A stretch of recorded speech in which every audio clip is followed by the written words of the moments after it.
where the loyal drums did beat. The loving English feet they walked all over us. And every single night when me da would come home tight, he'd invite the neighbours out with this chorus. Come out, shake like and tans, come out and fight me like a man. Show your wife how you won medals down in Flanders. Tell her how the IRA made you run like hell away from the green and lovely lanes of Irish-Palestinian. Come, let us hear you tell how you slandered great Parnell when you taught them well and truly persecuted. What are the sneers and jeers that you loudly let us hear when our leaders of 16 were executed? Come out, shake like and tans, come out and fight me like a man. Show your wife how you won medals down in Flanders. Tell her how the IRA made you run like hell away from the green and lovely lanes of Irish-Palestinian. Come tell us how you slew them all Arabs 2 by 2. Like the Zulus they had spears, a bow and arrows. Oh bravely you faced one with your 16-pounder gun, and you frightened them damn natives to the marrow. Come out, shiver like and tans, come out and fight me like a man. Show your wife how you won medals down in Flanders. Tell her how the IRA made you run like hell away from the green and lovely lanes of Irish-Palestinian. The time is coming fast, and I think this day is near, when each Shoney traitor he will run before us. And if there'll be a need, well, our kids will say Godspeed with a verse or two of singing this fine chorus. Come out, shake like and tans, come out and fight me like a man. Show your wife how you won medals down in Flanders. Tell her how the IRA made you run like hell away from the green and lovely lanes of Irish-Palestinian. Come out, shake like and tans, come out and fight me like a man. Show your wife how you won medals down in Flanders. Tell her how the IRA made you run like hell away from the green and lovely lanes of Irish-Palestinian.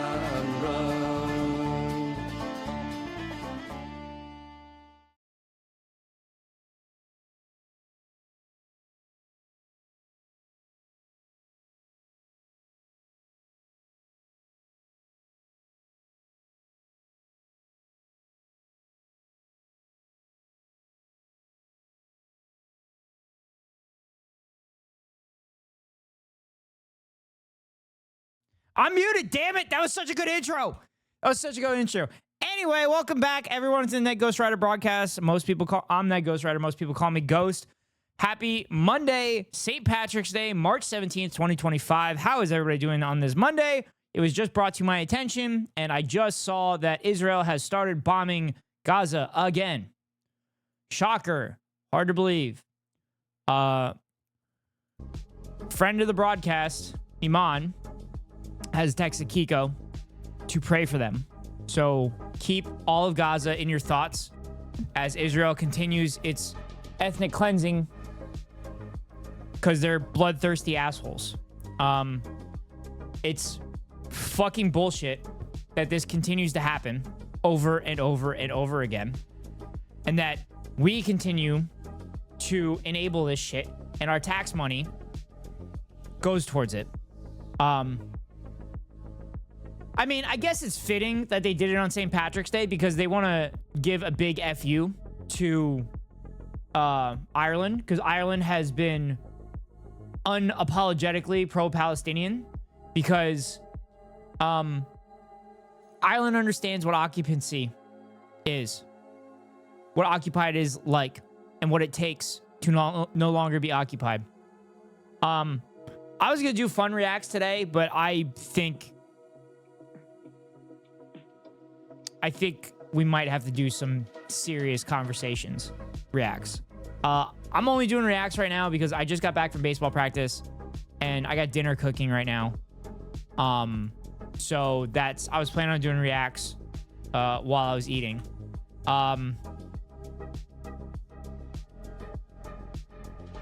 We do Ireland. We do some reacts with Ireland and Palestine. Let's see if I could find some stuff real quick. Also, Guinness prices are going to go through the roof too. All right, here's an Al Jazeera video about Ireland's solidarity with Palestine. What we cooking? Salmon and mixed veggies. It'd honestly be great because it's so breaking right now. I cannot think about it. Yeah. Sorry, Capitals on. What are we cooking? Salmon and mixed veggies.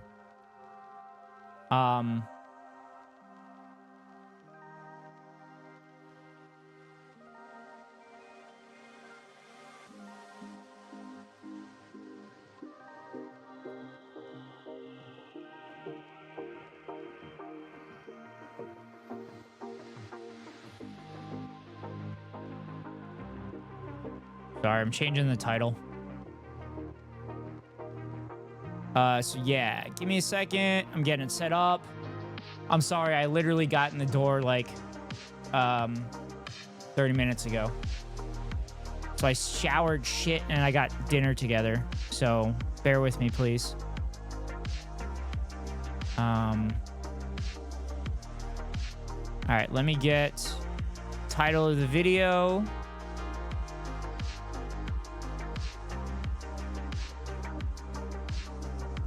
Title of the video and the link. There we go. Pin it. Okay, here we go. For a while now, we've known where Israel draws its support from. Who stands in solidarity with Palestine? Well, one of the most pro-Palestinian nations in the world is not a Muslim country. This video is from 3 minutes ago, or 3 months ago. I'm Annalise Borses, and on this episode of The Stream, we look into why the Irish are so sympathetic to the Palestinian cause.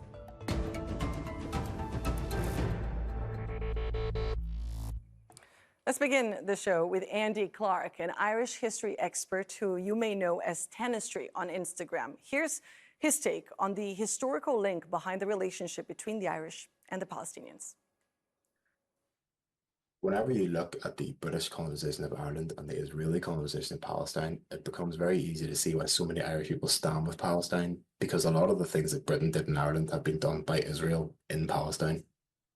One of those things is land confiscation. In 1641 in Ireland, around 40% of the land was owned by England or by settlers, and just about 70 years later, that number has skyrocketed to over 90%.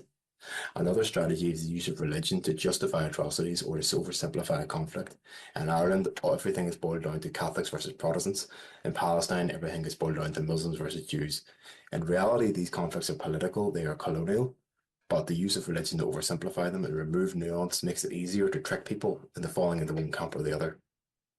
Ronald Storrs, the first British military governor of Jerusalem, called Israel a loyal little Jewish Ulster, and this refers to another strategy, partition. Ireland was partitioned into 26 counties and then 6 counties of Ulster. Those 6 counties are still in the UK, and it was partitioned under threat of violence from Britain. It was a heavily contentious issue, and the partition of land, presented as a compromise, is another strategy used by both Britain and by Israel to try and suggest that they are open to compromise or debate, when in reality it's about coercion and control. Another key parallel is the Black and Tans. They were a paramilitary group used in Ireland to crush Irish resistance to Britain. They were condemned by everyone, by MPs, archbishops, even the King of England condemned them. Once they were done in Ireland, they left Ireland and they went over to Palestine, where the same strategies of anti-civilian violence, of burning people's property and hurting civilians, were used in Palestine, but that condemnation evaporated once they left Ireland and went over to Palestine. Fascinating stuff. Let's bring in our guests now to help us unpack all of that. Taig Hickey is an Irish comedian, actor, writer, and musician whose sketches on geopolitics have gone viral online. Cliona Branagh from the Ireland-Palestine Solidarity Campaign, and Michaela Rafferty, who works with the Boycott, Divestment and Sanctions movement in Belfast. Thank you all so much for your time today. I would like to start by getting your views on this shared history of colonization and revolutionary struggle, and how you guys find yourselves part of this solidarity movement. Cliona, can I get you to start here? I think in Ireland, it's the solidarity between colonized peoples in the face of empire, in the face of war. And if you go to a protest in Dublin, people are very proud to fly their tricolours alongside the Palestinian flag. You'll have posters with old Irish revolutionary slogans repurposed to support Palestine. You'll hear people chanting, "In our millions, in our billions, we're all Palestinians." And I think Irish people really do mean that in a very heartfelt way. That identification through our colonial history is, I think, an active, engaged, anti-imperialist one. It's not some kind of Weird. It's weird how the techniques are the same. It's almost like an occupancy is the same and it doesn't actually involve religion. Weird how that happens, and it all involves land grabs. Weird. flat sense of victimization. But I think it's that history has been kept alive by more recent struggles. Of course, the Troubles in the North is massively important. The island is still partitioned to this day. Grieving families are trying to get justice from the British government for atrocities committed. So that's a vital link. And then you had the 1984 boycott of South African goods, so which eventually led to the Irish state putting sanctions on.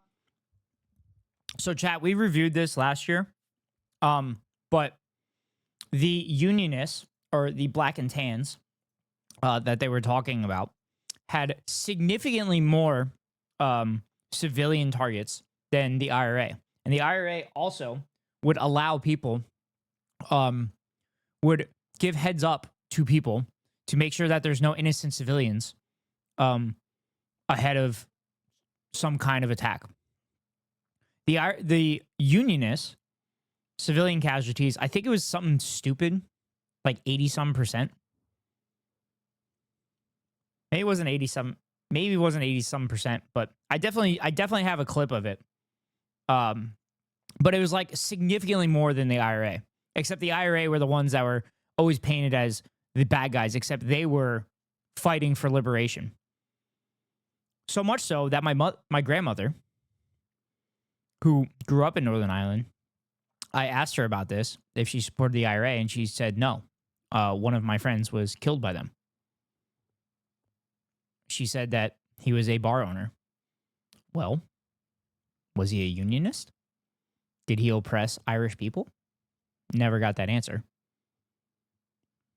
But again, in the moment, revolutionary acts are not seen as good. But as time goes on, a revolutionary act could be seen as justified, which is what happened in South Africa with the ANC. Nelson Mandela was told time and time again that he would be set free if he would denounce the ANC and denounce any socialism and communism. And Mandela said, what's worse?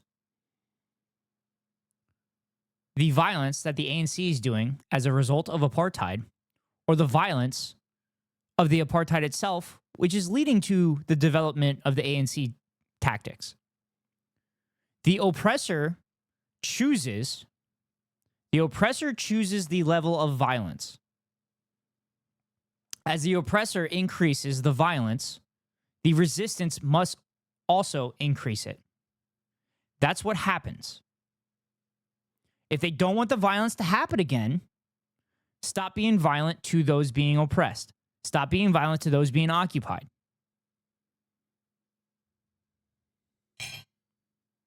On apartheid South Africa. So these are proud legacies that have left almost an infrastructure of solidarity organizations over the last few decades. Through organizing and mobilizing. Michaela, you were affected on a personal level by this history of colonization and resistance. Would you mind sharing that story with us and how that shaped you and still influences you today in your support for the Palestinian cause? Sure, yeah. So I'm from Belfast in the north of Ireland, and as has been explained, we're still under British occupation through our devolved government. When I was a young person, my father was imprisoned for his political actions in the Irish resistance. It was a very isolating time as a young person for me and my younger brother and sister. having our daddy put in jail, and that Blows my mind how that's not common sense. That is a thick Belfast accent, damn. Yeah. My grandmother goes into her Irish accent when she's drinking. It's kind of funny. It is common sense. It's just selectively applied. Yeah. Happy St. Paddy's Day. Hi, Otto. We're learning about Irish and Palestinian solidarity on this St. Patrick's Day because Israel has started bombarding Gaza again. And it sounds like Iman, friend of the community, is in the bombardments. I hear Kaz a lot, but he's from up north. Belfast is up north. Belfast is Northern Ireland. You need to take a lap real quick. I'm going to throw up. Up north, up north. Oh.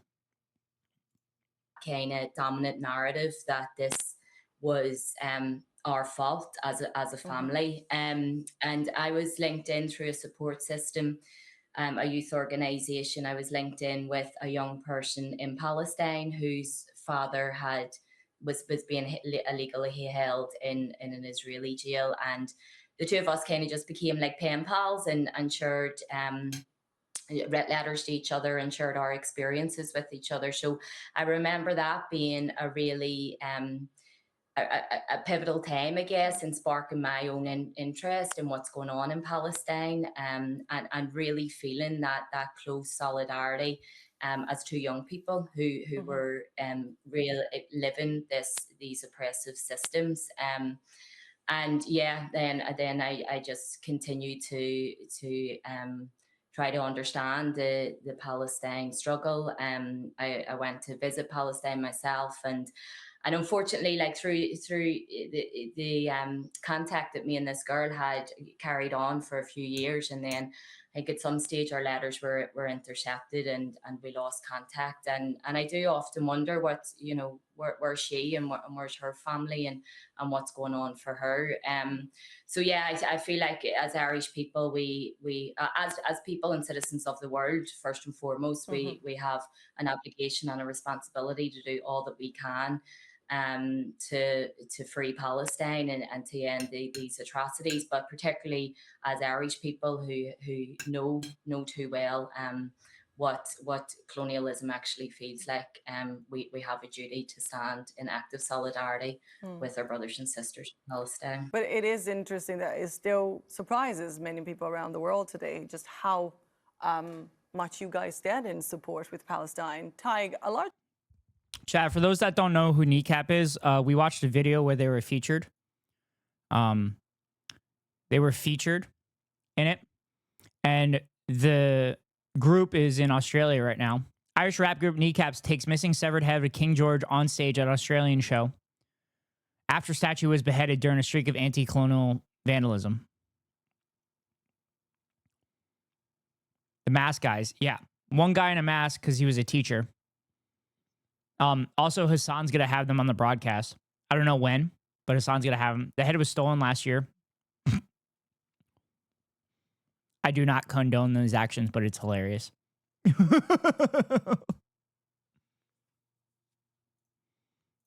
number of our viewers today actually might know you and some of your sketches about the absurdities that we actually have been told are just part of the world's reality today. Through humor, you've been educating many people out there about some pretty serious things. Before you talk to us about it and how you embarked on this journey, here's Tig for those who may still not know him. This week on Neighbors from Hell, we're with an innocent young man who claims to be under attack by not one neighbor, but several. Not to mention his own housemate. Yeah, I mean, it's just such a head scratcher because I'm such a lovable and placid guy.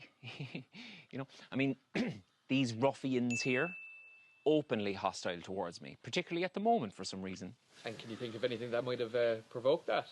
I mean, I killed a cherished member of their family and injured many others with explosive pagers. You did what? But other than that... Now, this family, psychos. Ask anyone, pure evil. They get all their cronies to attack me pretty much every day. They want to kill me. Unprovoked, I assume. I mean, I killed a few of them when I blew up the conservatory in there, but Is there any chance that you're the one doing the provoking? Is there any chance you'd like to retract that, or I'll see to it that you lose your job? Tig, can you tell us about your Is it really stealing for the colonized to demolish structures and statues made by the colonizer? No. It's not, in my opinion. relationship with Palestine? How did you come to know about these struggles, and why did you decide to do these sketches? Well, first of all, I'd like to say it was a real buzz for me to see my back garden on Al Jazeera. That was a lovely moment for me. So yeah, I think I've been educated by the fact that I would be an Irish Republican, I suppose, and my views, like since I've been in school, have been very much about Irish resistance and the colonial experience. And again, as Michaela touched on, because it's also recent in the north, I think they've been like steps ahead of us in the south. But a lovely thing that has happened, if I can say that something lovely has happened in all this horror in the last year, is that people in the south, like me and others, I suppose, have come to understand a little. Fuck opinion. What does international law say about that? International law says that those that are being occupied have the right to resist. Have the right to resist with arms. Is that what you're looking for, Emily? That's what international law says. A little bit more our colonial past and our colonial identities. Like the North had no other choice but to understand it because they were still living through it. But in the South, we'd kind of walked down a kind of more consumerist post-colonial world where it's almost embarrassing to bring it up. And I think the Palestinian people have made us look at ourselves. And I think as Cliona lovely, she wonderfully touched on the idea that you're not going back to be maudlin, you're just going back to understand where you've come from, I think, so that you can be more fulsome in the present and you can go forward with actual solidarity. So it's in many ways, it's kind of unifying Ireland, this kind of solidarity with Palestine. But yeah, I mean, I suppose I'd always been interested and I'd been reasonably kept up on what was going on. But I suppose everything changed this year because the level of horror and the level of barbarity was just on a scale that no one had ever seen before. And then it went for me from an abstraction, where something that I was kind of interested in geopolitically, into something that was personal, because I now have so many friends from the area and they're just checking their phones, to see if another member of their family has been murdered. So when your friends are going through that stuff, you're there, I think, as a buddy. Yeah, so if you're armed with the pickaxe and power tools, more power to them within the confines of international law. Yes, the pickaxe and power tools under the under the possession of those that are being occupied within the confines of international law. Not just as somebody who's, interested in geopolitics and maybe trying to use humor to raise awareness for it. But I think where satire comes in, to answer your question directly, is that one of the main types of propaganda that the Israeli regime uses is that it tells ordinary people like me that I will never understand it unless I had a degree in geopolitics and I'd spent like 20 years in Israel. And that's part of the methodology they have of pushing you out of the discussion. And I think satire does the exact opposite. It makes supposedly really nuanced, difficult things to understand, which are not that way at all. Like, I don't need to tell you guys, but it makes it understandable to the basic person if it's just a house share situation set bizarrely in Cork. So it's been effective to reach people. And I think if it's convinced a few people who are on the fence that actually what's going on is not in any way symmetrical, it's a straight up land grab, settler colonial genocide, then I hopefully will have done my job right. And out of curiosity, your numbers on Instagram are fascinating, but you often talk about Patreon and how you lost a lot of contracts and paid work over this. Is that how much censorship you actually have gone through? Yeah, it's mad because people tell me if you get to these kind of numbers. And do tribes have the right to resist occupation if the U.S. no longer or ever honors their treaties? According to international law. According to international law. However, we all know how that's going to end.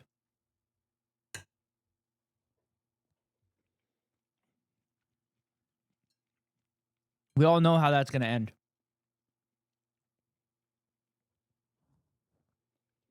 Because we're seeing it in Gaza.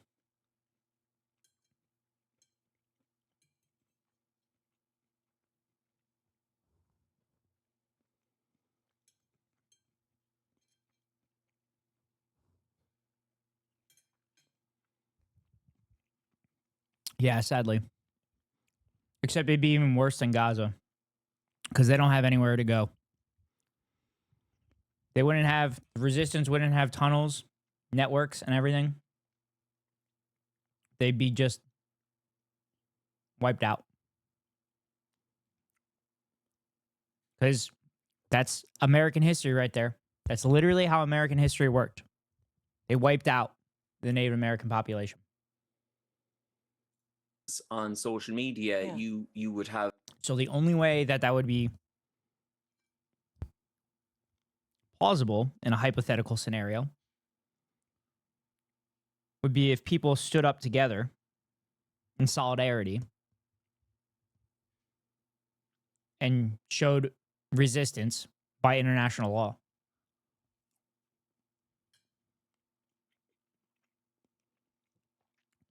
All still land we now pay to rent on. Yeah.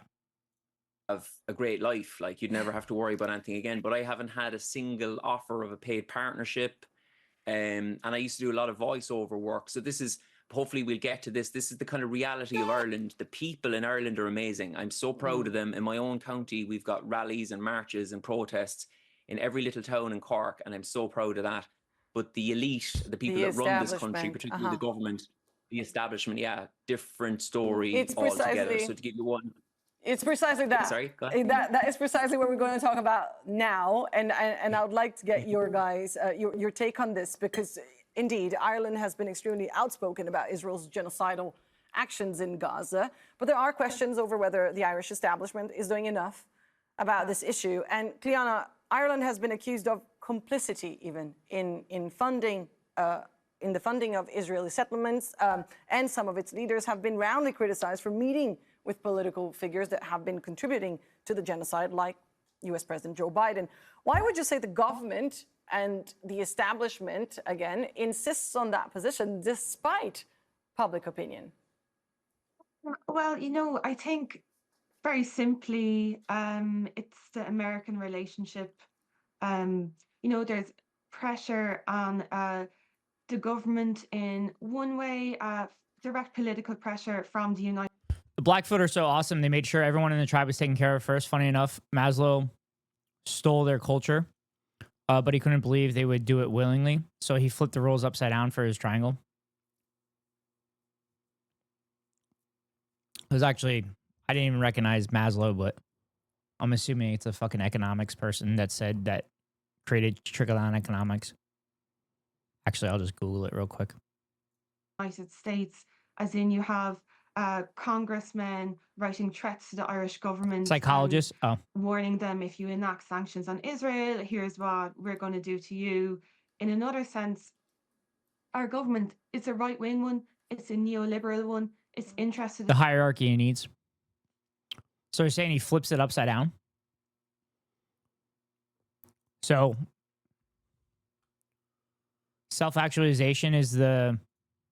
Here, I'll bring it up.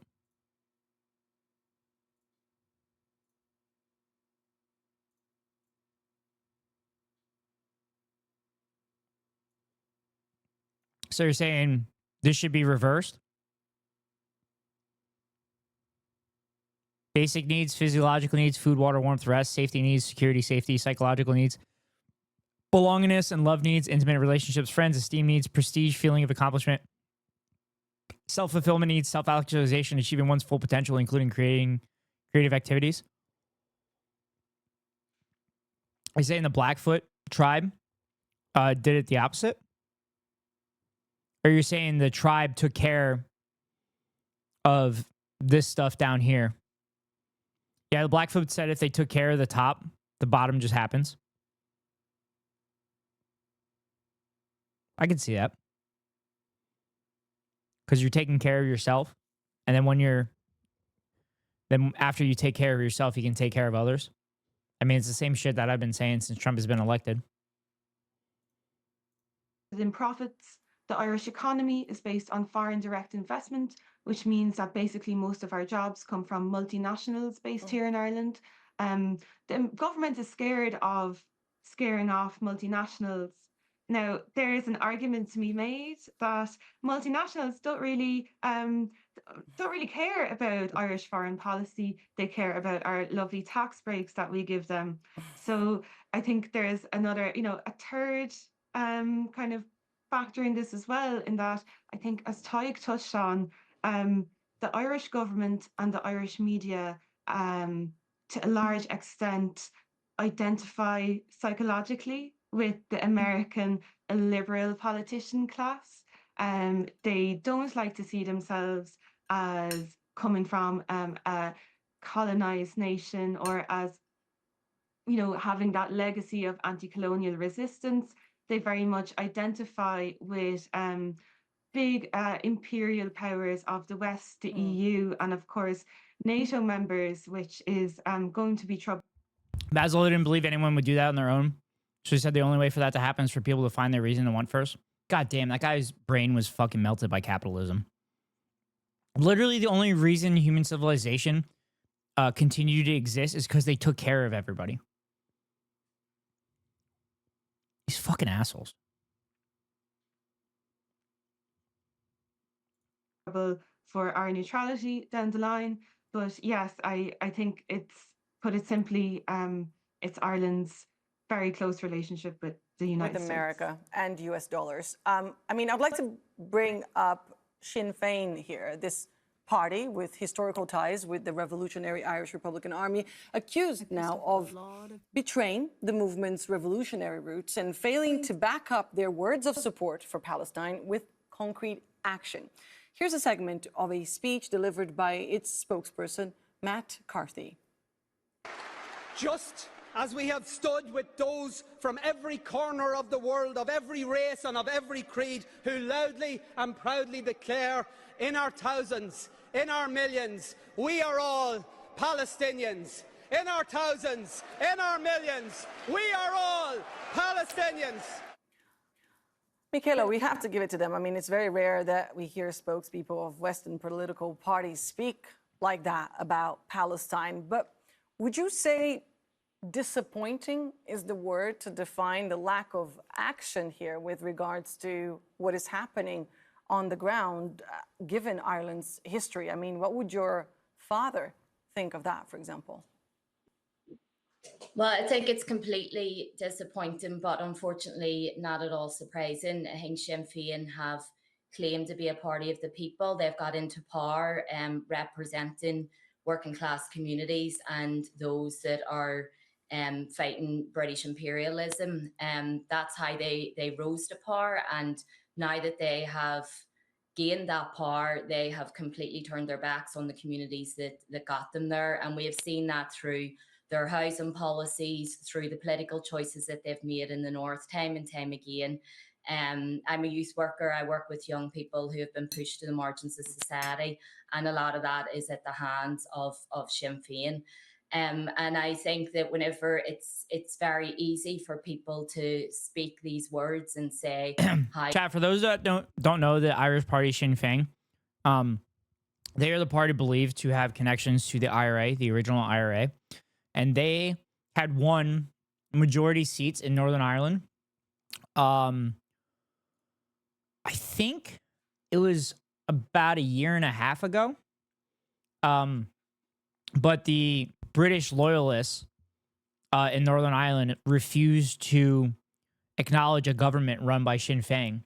So they weren't able to run a government for almost 10 months. And that's why everybody was kind of thinking there was a potential for Irish reunification outside of the Star Trek prediction of the Irish reunification happening in 2024. So they still don't have a government? Okay. The last I heard, and this was like months ago, that they were going to allow them to try to form a government, but I haven't kept up with it. Yeah, so the Northern Irish government is being held hostage by these whiny fucking British loyalists that won't go away, the occupiers. Despite the fact that they've lost they lost because they didn't have good policies. They're running local governments, but they don't have their parliament. Yeah. Yeah, they're whiny little bitches that won't allow the voice of the people to run things as mandated by the people. Does that sound familiar, chat? Does that sound familiar? Maybe like the party that's represented by a fucking elephant, the party of Lincoln, that will not allow people's voices to be heard. It's the same party that in the state of Oregon, they were going to pass renewable energy and green energy productions, but the entire Republican Party fled the state. So much so that the governor was going to send the state police after them. Because there was a loophole that if there wasn't enough people on the opposing party in attendance, they couldn't actually proceed with anything. That's what happens when you have a party that actually wants to do things. Not the Democratic Party that literally cowers whenever they have an opportunity to show a fucking backbone. Just lie to us. Just lie to us. Pretend you're doing something. They can't even fucking do that correctly. It's so fucking frustrating. But this is where we're at. We in our thousands, in our millions, it's a very different thing to actually act that out. And I think Sinn Féin have just shown time and time again in the choices that they've made that they don't stand with Palestine, that they stand with the capitalist machine that is going to deliver the goods and allow them to continue to create this political class that they've got so very used to. And a frightening thing for us in the north, there's very little free speech in terms of having a critical eye on political decisions that are being made and on how politicians. At least 170.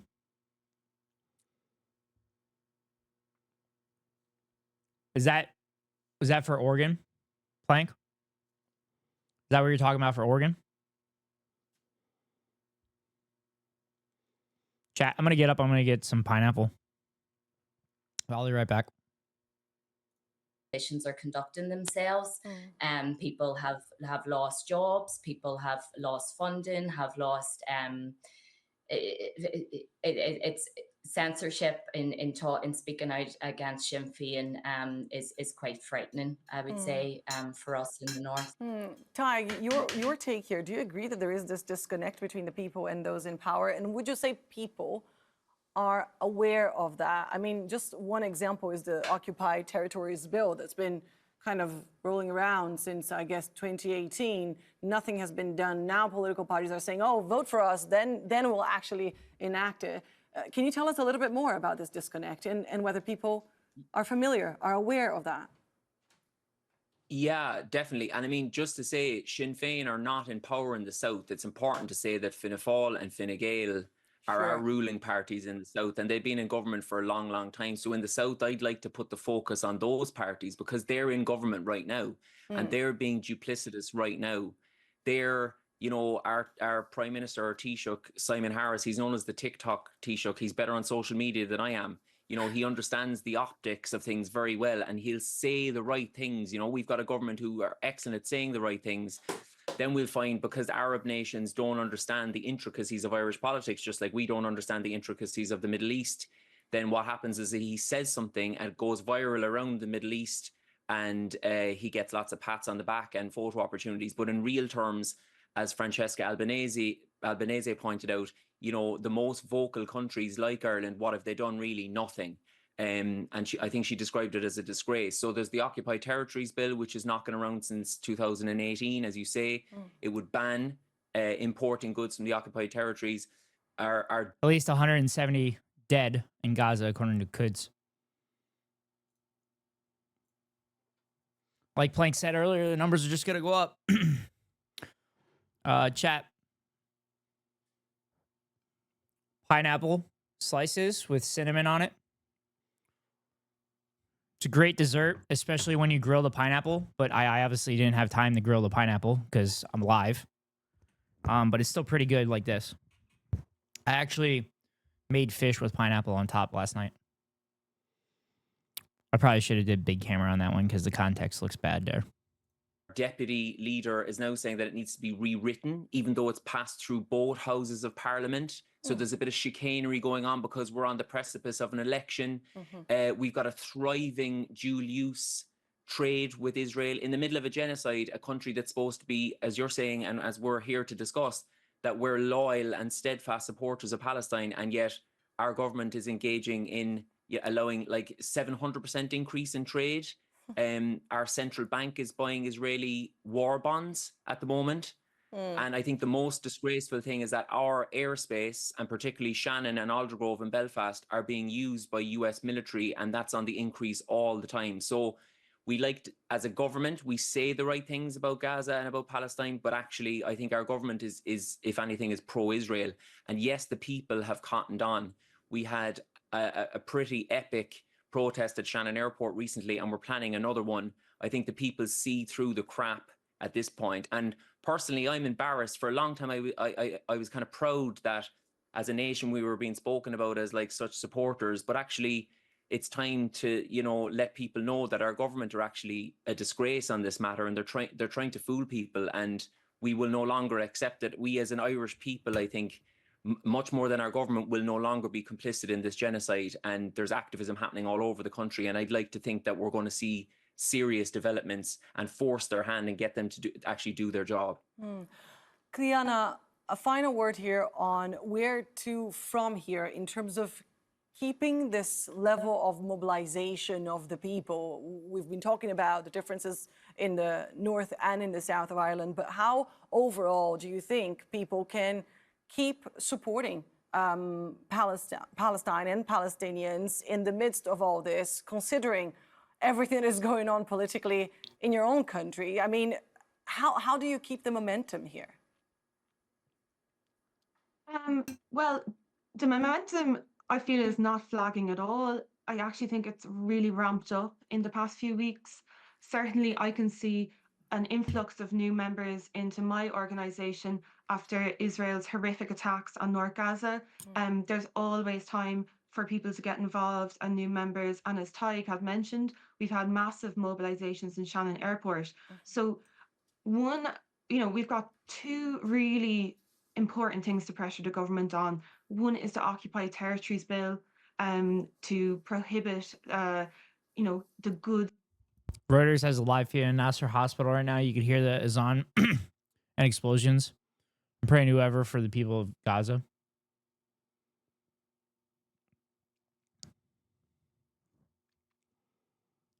I don't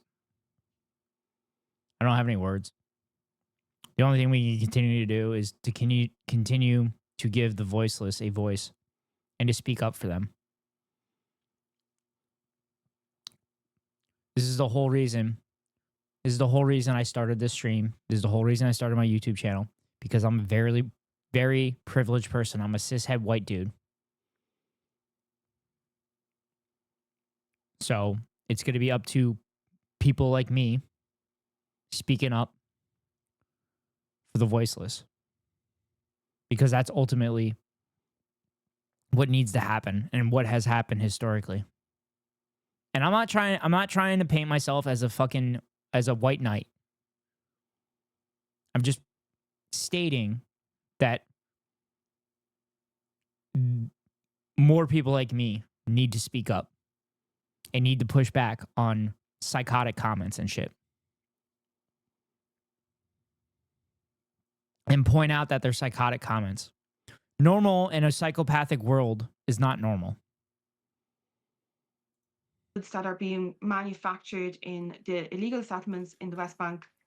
So that's a form of economic sanctions on Israel. We really need to push that concrete action.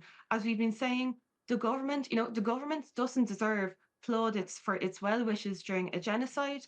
The International Court of Justice mandates that states have to prevent genocide. It's not saying, would you please criticize that bit of genocide? It's saying we have to materially prevent it. We have to put economic sanctions on And we have to stop warplanes using Shannon Airport and trespassing sovereign Irish airspace. Now, the government are under such huge pressure that they're saying they're doing a U-turn. They're saying they want to pass the Occupied Territories Bill. They should postpone the election and get that done straight away. And they're responding with silence on the issue of the warplanes in our airspace. So I think Irish people. Chat, parliamentary elections can be called like that. So postponing elections in a parliamentary system is not as like crazy of a concept as, say, the United States postponing elections. Need to keep on doing what they're doing. We need to get mobilized. We need to push for BDS. We need to keep on pressuring our politicians. And I think, very importantly, we have people doing this in their local areas all around the country, in the smallest rural places in Ireland, even in the offshore islands. So the Palestine solidarity in Ireland is a very local issue. Anywhere in Ireland you go, you're going to see vigils and demonstrations for Palestine. It's not just Dublin, it's not just Belfast, it's everywhere. And I think that, yeah, people really need to show up in their local areas. They need to push for BDS, and they need to push the government for economic sanctions and to stop letting our airspace be used for warplanes. And we will continue following this story very closely, hopefully with your help. Gliana, Taig, and Michaela, thank you so much for your time.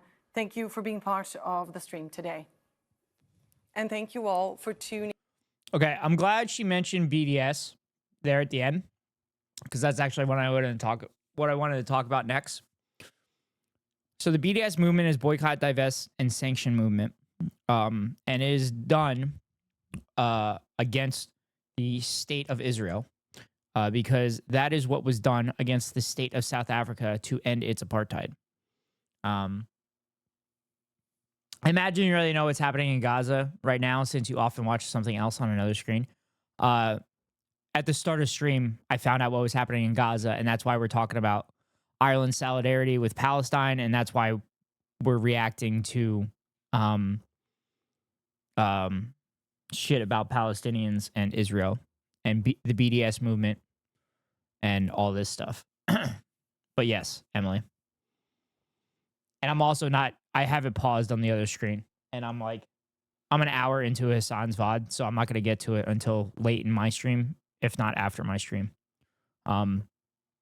But I wanted to do react content while I was eating. I was going to do fun content that was on Emily's playlist. But Keko came in and let me know that they were bombing Gaza, and then I saw it across the news. This is this is happening about 2 hours ago. Visibly shaken right now from all this. Yeah.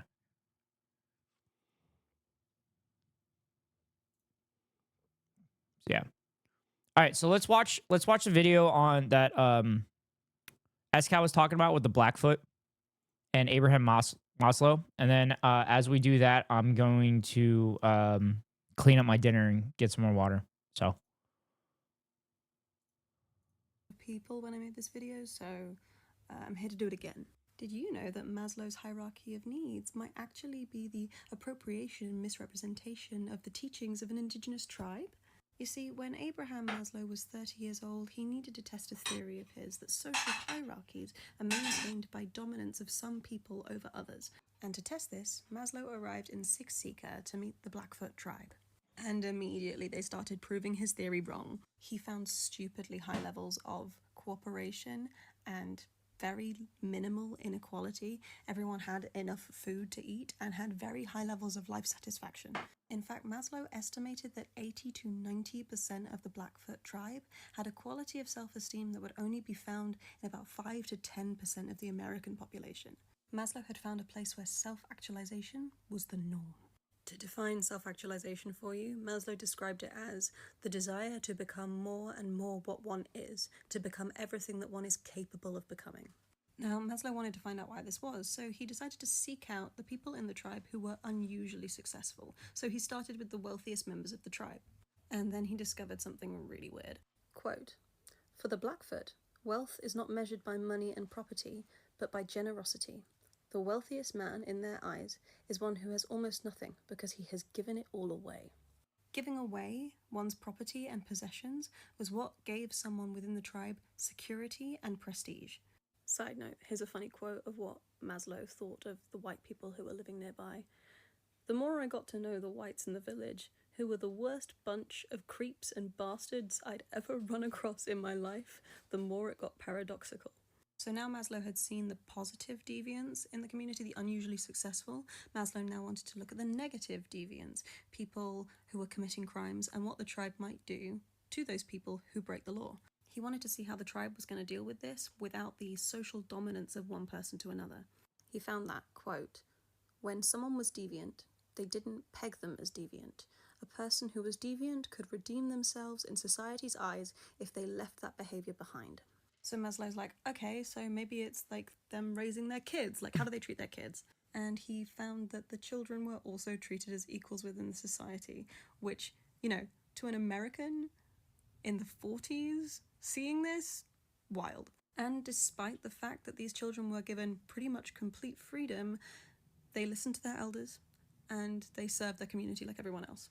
Now, if we look at Maslow's hierarchy of needs, we can see that self-actualization is at the top here, meaning that in order to get there, they need to have all these other things fulfilled. Maslow is asking, how do we get to self-actualization? How do we earn it? But for the Blackfoot tribe, self-actualization wasn't earned. You were born with it. The Blackfoot people saw self-actualization as innate, and when you do that, you are trusting them to express the best version of themselves to you rather than making someone the best version of themselves. So for the Blackfoot tribe, we immediately have to switch self-actualization and physiological needs on this pyramid. Now let's talk about these three at the bottom. Maslow witnessed that in the Blackfoot tribe, things like...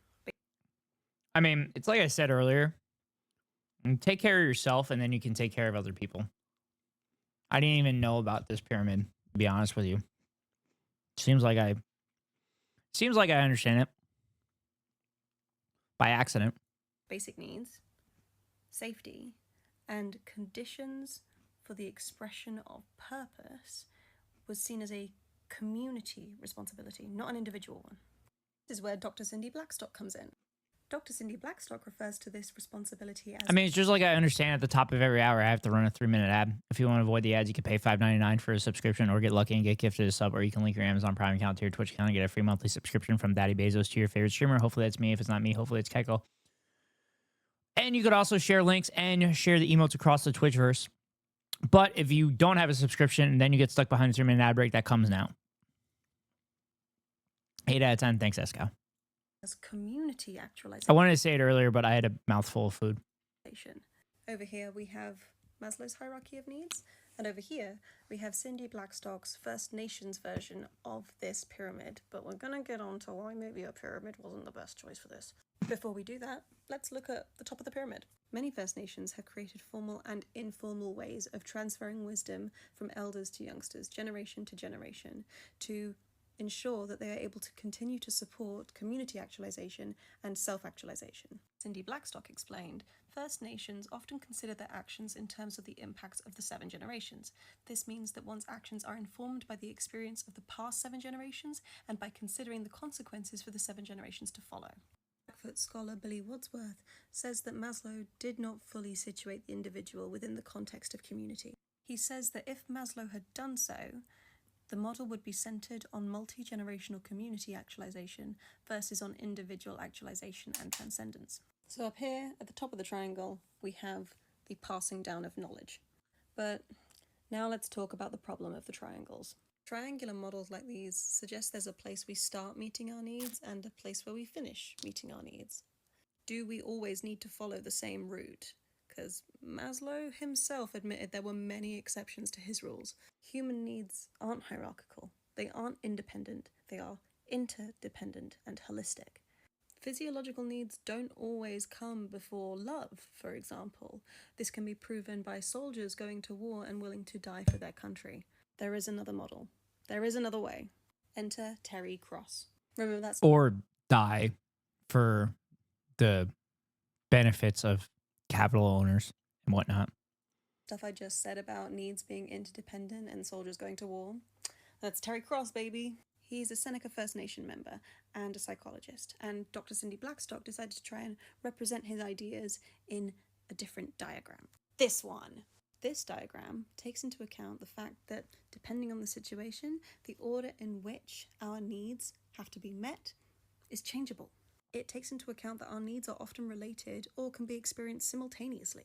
Maslow noted that in a hierarchical society, most people do not have their needs met. Here's another quote from Maslow.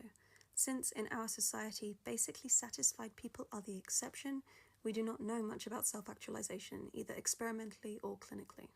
Because in a hierarchical society, everyone individually is responsible for their individual needs. But Maslow had discovered that for the Blackfoot people, basically satisfied people was the norm, where the community was the responsible party for meeting the needs of its members. So, why didn't Maslow publish that? Well, one suggestion from Dr. Richard Katz, a personal friend of Maslow's, was that if he had published the Blackfoot teachings, he might have risked dismissal because of the racism. Plus, we No, challenged no policy. racism. No, racism definitely didn't exist in the 1940s. No, never, never. Racism's gone. Remember, racism's been gone since the end of the Civil War. Remember that, chat? Racism doesn't exist anymore.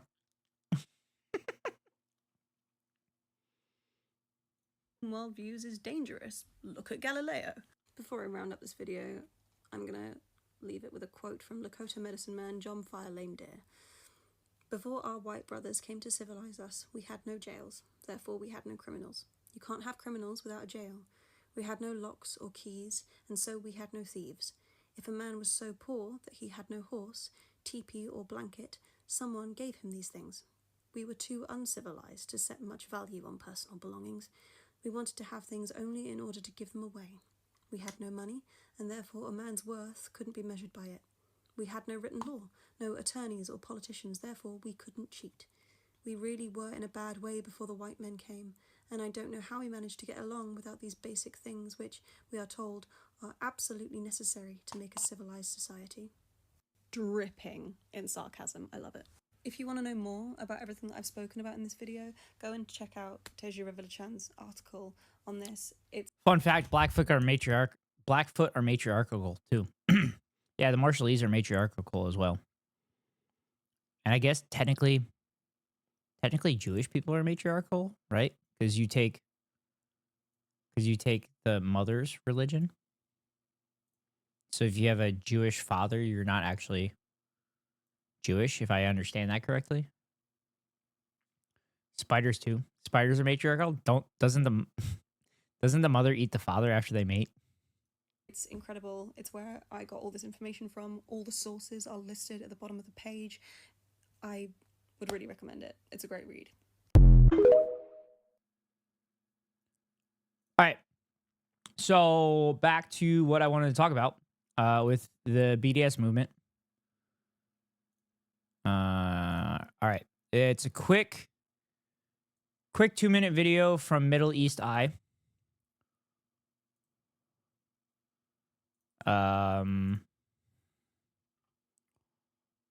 Getting the link here.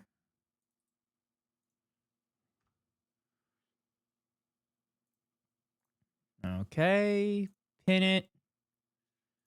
Boom, boom, boom. There we go.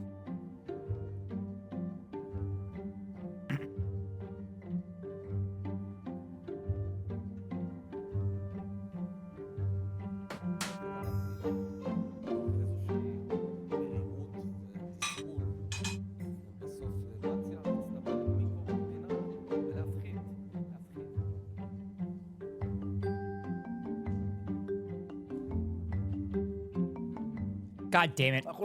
I thought there was going to be talking. Chat. I'm sorry. I thought there was going to be talking. I'll read it for those that are not watching. Now I want some B&J. Yeah, Ben and Jerry's are very fucking based. And I think the original Ben and Jerry owners are trying to buy it back from the company they sold to. If I remember. What is BDSM? BDS auto, not BDSM, BDS. BDS, as I mentioned earlier, is boycott, divest, and sanctions, which was done to South Africa during apartheid and is being done to prevent the Israeli apartheid. The Israeli state saw how successful boycott, divest, sanctions movement, BDSM. I wonder why they don't use BDSM. But yes, it is now AIPAC in the United States has lobbied local governments to force people to sign agreements that they will not participate in BDS, in the BDS movement and BDS against Israel. There are 32 states in the United States of America where you are not allowed to speak for the BDS movement. Do you guys know the primary design facility for Intel is Tel Aviv? I think I knew that. But it is 100% violates constitutional rights to force people to not participate in the boycott, divest, sanctions movement. Intel is huge in Israel. Yeah. Ben & Jerry's recent announcement on ending its sales in the occupied Palestinian territories drew heavy condemnations from Israeli officials. Israeli Prime Minister Naftali Bennett vowed to act aggressively. You're talking about an ice cream company against a U.S. ice cream company. An ice cream company chose to not sell in occupied territory, and you're going to throw a fucking hissy fit over it?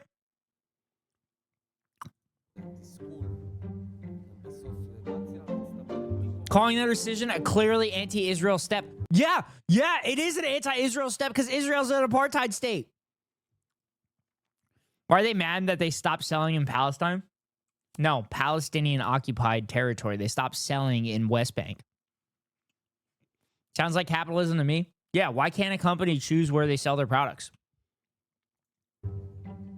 Yair Lapid, Israel's foreign minister, called the move anti-Semitic and anti-Israel. It is anti-Israel, but it is not anti-Semitic.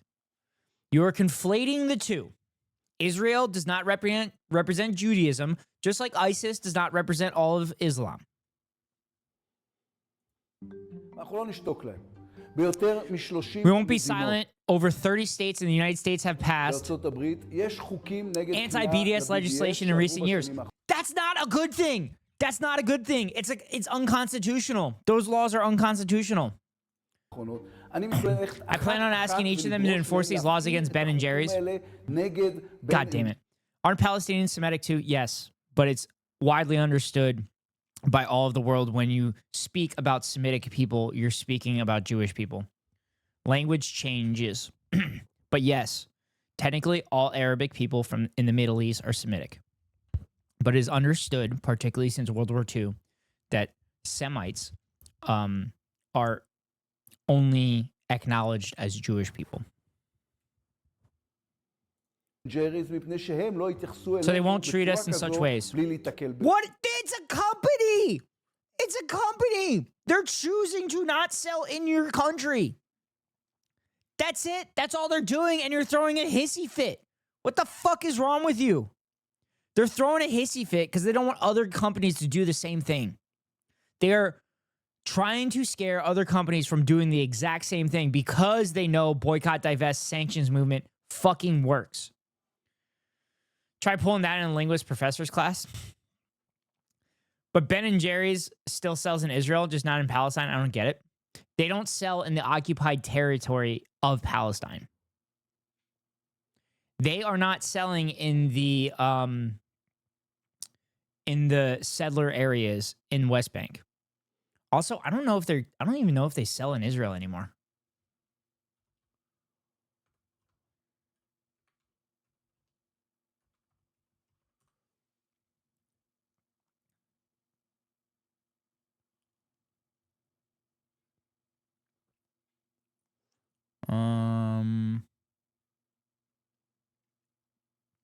So also another thing that happened is Unilever who bought Ben and Jerry's, blocked pro-Palestinian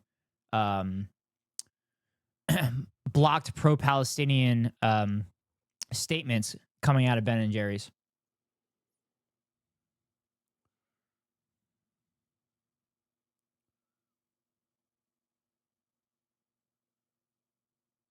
Yeah, this is actually a good Reuters article.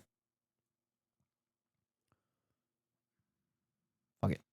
Ben & Jerry's says parent Unilever silenced it over Gaza stance. Ice cream brand Ben & Jerry's said in a lawsuit filed Wednesday that the parent company Unilever has silenced its attempts to express support for Palestinian refugees and threatened to dismantle its board and sue its members over the issue. The lawsuit is the latest sign of the long-simmering tensions between Ben & Jerry's and consumer products maker Unilever, which is planning to spin out its ice cream business next year. The spin-out, which include the top-selling Vermont-based company of Chubby Hubby, although experts on corporate governance said the brand's board, a centerpiece of the new lawsuit, could present challenges to the deal. A rift first erupted between Ben & Jerry's and Unilever in 2021 after the ice cream maker said it would stop selling its products in the Israeli-occupied West Bank because it was inconsistent with its values, a move that led some investors to divest Unilever shares. The ice cream maker then sued Unilever for selling its business in Israel to its licensee there, which allowed marketing in the West Bank and Israel to continue. That lawsuit was settled in 2022. Unilever is so fucked, yeah. Surely if your name is One Lever, you just call yourself Lever. In its new lawsuit, Ben & Jerry said that Unilever has breached the terms of the 2022 settlement, which has remained confidential. As part of the agreement, however, Unilever has requested to respect and acknowledge Ben & Jerry's independent board's primary responsibility over Ben & Jerry's social mission, according to the lawsuit. But according to the lawsuit, Ben & Jerry's has on 4 occasions attempted to publicly speak out in support of peace and human rights. Unilever has silenced each of these efforts. In response to Reuters' story, Unilever said in an emailed statement, "Our heart goes out to all the victims of the tragic events in the Middle East. We reject the claims made by B&J's social mission board, and we will defend our case very strongly. We would not comment further on this legal matter," it added.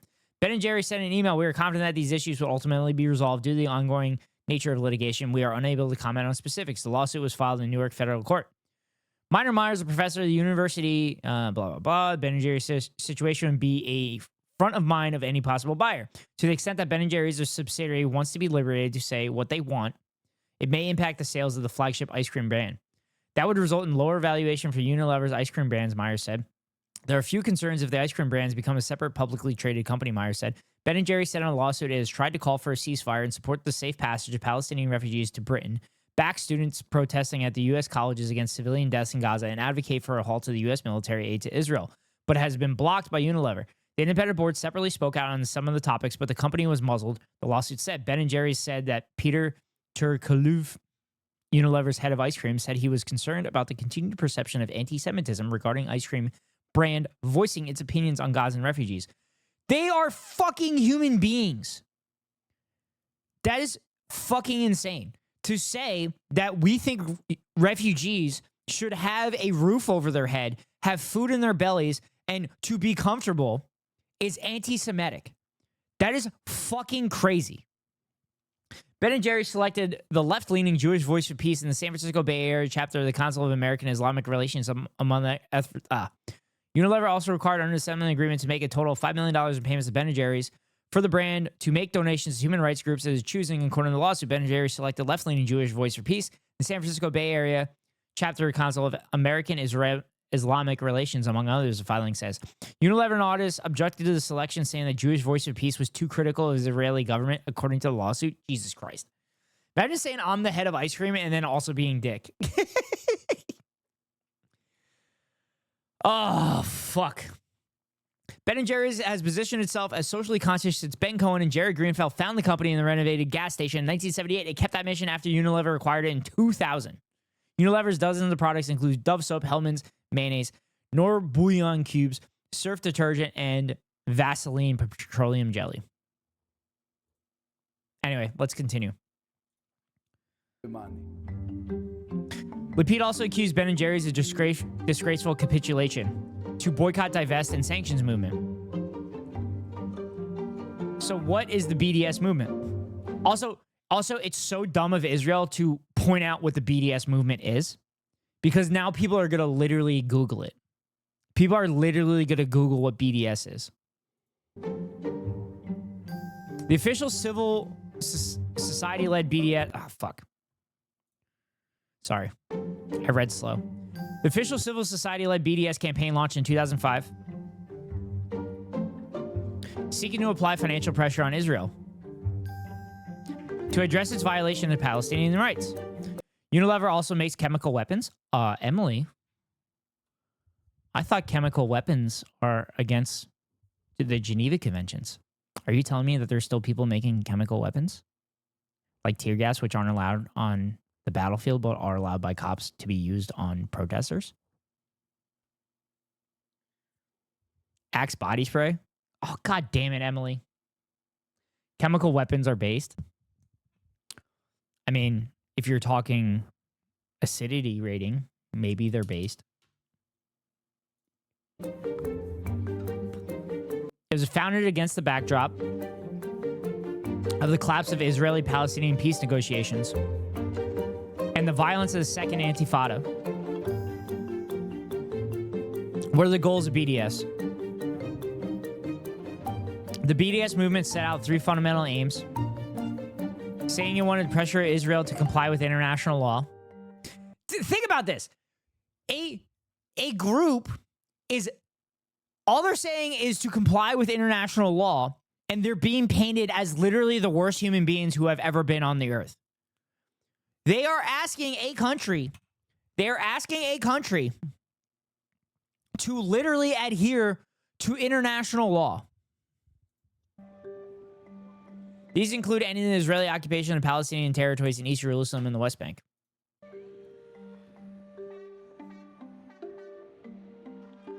And ending the blockade and siege of Gaza. Also recognizing the equal rights of the Palestinian citizens of Israel. And ensuring the right of return for the Palestinian refugees. Israel lobby is whack? Yeah, it's fucking insane. Okay, Hassan says this all the time. Hassan says this shit all the time. And it's actually, like, so good. It's just like saying, actually, because you're speaking out against the country of Estonia, we're not going to allow you to live. And we're actually going to dox you. And we're going to go to your employer and say that you're anti-Estonian. Therefore, you shouldn't be able to get a job at all. How ridiculous is that? It's no different than what AIPAC is doing and the ADL is doing in the United States. It's crazy.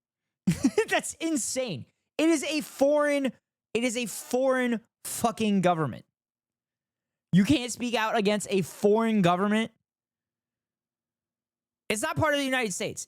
It's not part of the United States. Officially, it's not part of the United States. I mean, it's treated like another fucking state, though. Actually, it's treated better than another state. Israel is given so much fucking money by the United States that Wyoming's sitting over there like, can we get some funding, please? Can we get some funding for the 3 people that live in our state?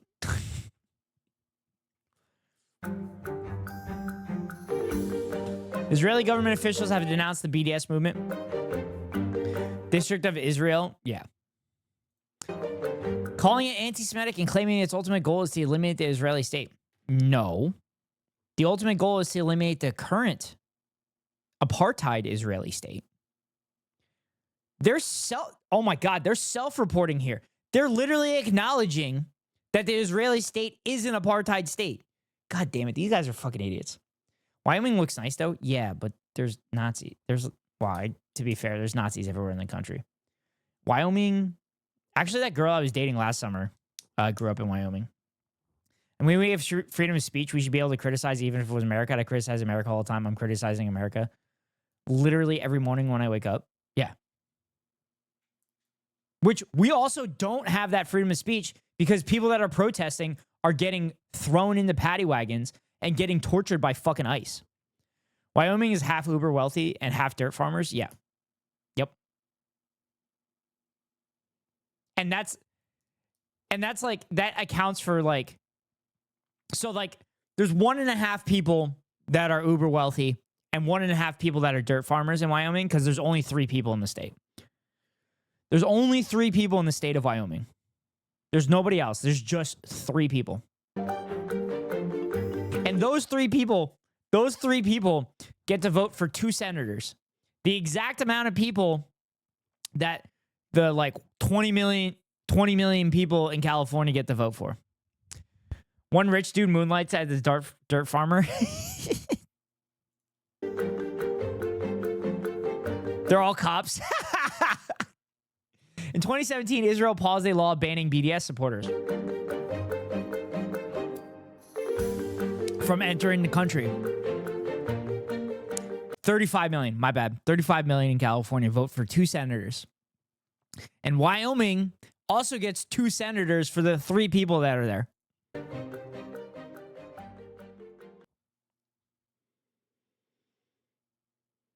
Okay, let's listen to The Intercept from 6 years ago about the truth about Israel, boycotts, and the BDS movement from Mehdi Hassan, one of my favorite journalists, and pretty much the only one with a fucking backbone. He does have some questionable takes in the past, but he has become better.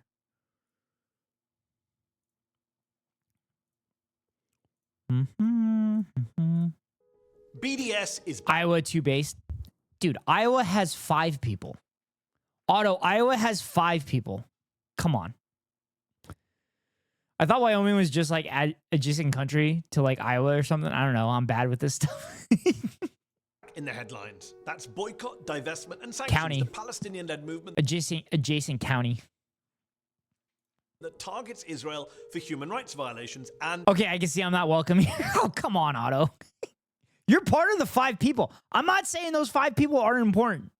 There's just only 5 people in the state of Iowa. There's you, there's Ms. Otto, and then like 3 other schmucks. for its illegal occupation of Palestinian territories. Congresswoman-elect Ilhan Omar has come out in favor of BDS in principle, the first member of Congress to ever do so, though she's also acknowledged it might not work in practice. But some folks, they didn't react so well. The Anti-Defamation League, the ADL, put out a tweet calling her position alarming and claiming that BDS questions Israel's right to exist as a Jewish state. Rashida Tlaib, who was also elected to Congress in November, the first Palestinian-American woman ever to be elected. Everyone knows Iowa is the center of the country. No, it's not. Kansas is literally the heart of the country. I didn't even get a notification you're live. I'm sorry, cringe baby. It went out on Discord. Wait, Kamala lost Iowa because Otto voted PSL then, right? No. Otto's a Trump person. Otto's Trump all the way, baby. Discord yelled it out. Otto's a Trump person. Otto heard me playing the I Will Vote for Donald Trump, the Spanish song, and Otto was convinced. Otto was convinced to vote for Trump. I'm always in here. God, there are explosions going off in the live feed and no one flinches. Waiting for the live notification. Instantly converted. Yep. As soon as I played that Cuban band saying I'm gonna vote for Donald Trump. That song was way too catchy. Yeah, I mean, I'll fully admit that I'm the reason that Donald Trump won because I played that on my stream. Also, chat, go check out that short. Go click on that link. Go give it a thumbs up. Go share it with your friends. Go share it with your family. Go share it with your enemies. It also came out in support of BDS in an interview with The Intercept, upsetting even more supporters of Israel in the I think Discord was open while I was in class, so I got the sound alert, but nothing on my phone. Whoops! process. And it isn't only pro-Israel groups like the ADL or Israel's Prime Minister Benjamin Netanyahu that get mad about BDS. Plenty of leaders across the West have tried to suggest BDS is anti-Semitic and illegitimate. From Senate Minority Leader Chuck Schumer, there's only one word for it: anti-Semitism. Let us call out the BDS movement for what it is. To British Prime Minister Theresa May. That there can never be any excuses for boycotts. Now, is that song fueled by a Cuban Free Society group that was funded by the USAID? Emily, it was Cuban Americans singing the song. It wasn't actual Cubans. Because the only people that would be for Donald Trump that are Cuban Americans that got kicked out of Cuba because they got their slaves taken away. Head in bed for real. Try not to think about BDSM. No, you should think about BDSM. You should think about the boycott, divest, sanctions movement, Otto. You should think about it every fucking day until Palestine is free. Have a good night's rest, though, Otto. Hey, Cringe, Ghost is live. Thank you, Escal. Appreciate you letting Cringe know. Amy Schumer's uncle. Do you think Cuban Cubans are the ones that broadcast into Cuba from America? No. Wait, the Free Society Group is an American thing? It funds an American. Wait, it funds a Cuban broadcasting company that broadcasts to Cuba? Kego loves going live at the exact 2-hour window when I'm not paying attention. Yes. Yes, he does. Divestment or sanctions. They are unacceptable, and this government will have no truck with those who subscribe to them. To Canadian Prime Minister Justin Trudeau. Jewish students still feel unwelcomed and uncomfortable on some of our Oh, that's so annoying. It has nothing to do with Jewish students. Also, we're going to play this clip that Plank shared. Because I don't want to lose the Wyoming topic. We get a helicopter. Is this Al We get a Pacino? helicopter here. I've never seen this movie, by the way. He also doesn't know how to refund points. Oh yeah, I have to do that. And takes us to a jet. And we fly the fuck out of the country. Sal, we can do it.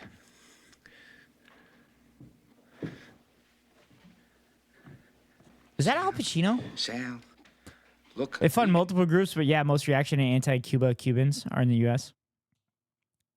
Got him. We don't even know it. You know, we got the hostages. You know, we've been looking at this the wrong way. We make the demands. Cal, what am I refunding? What am I refunding in?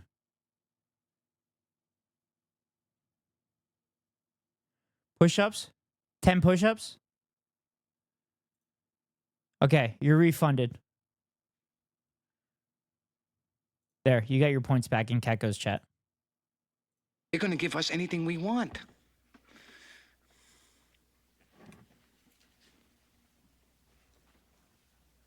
I'm flying to the tropics. Fuck the snow.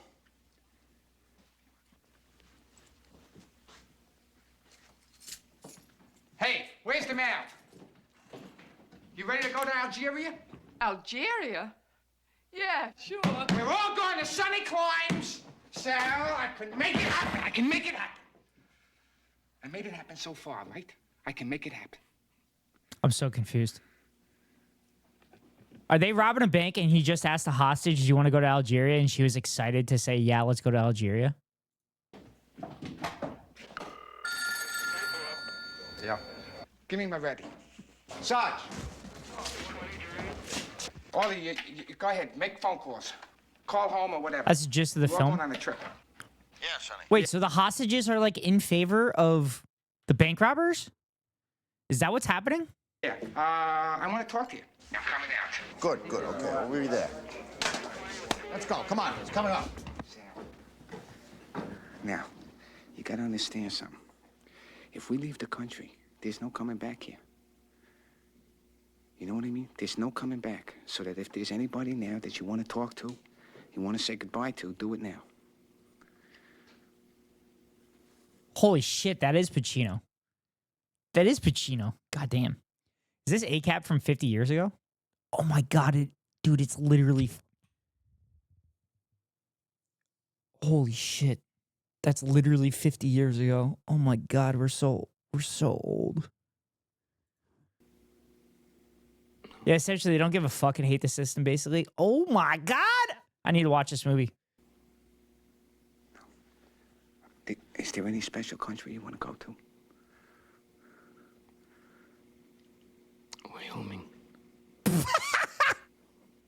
No, Wyoming. It's not a country. That's all right. I'm going to take care of it.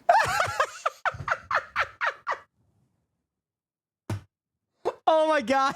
Oh my god. Oh my god. Oh my god. That's literally... Oh god. That's literally just like the people that said, I'm leaving the country when Trump was elected the first time. They said, I'm leaving the country and I'm going to Hawaii. God damn. That's so fucking funny. That's such a great line. That's so good. That's so good. College and university campuses because of BDS-related intimidation. You too, Justin. You too. So it's time to really do some BDS myth-busting.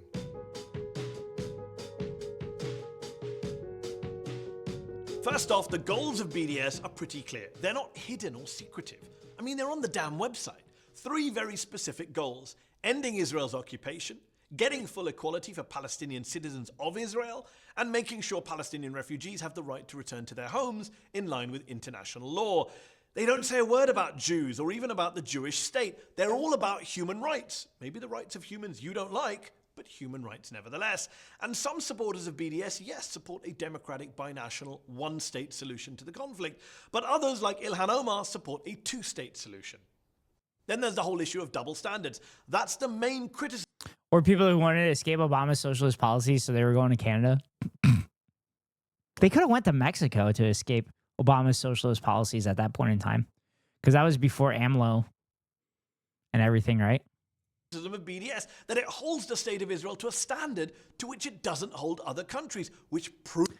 I heard someone talk about BDS for America and try to avoid American products abroad right now. Yeah. No, I've heard that too. I saw headlines for that.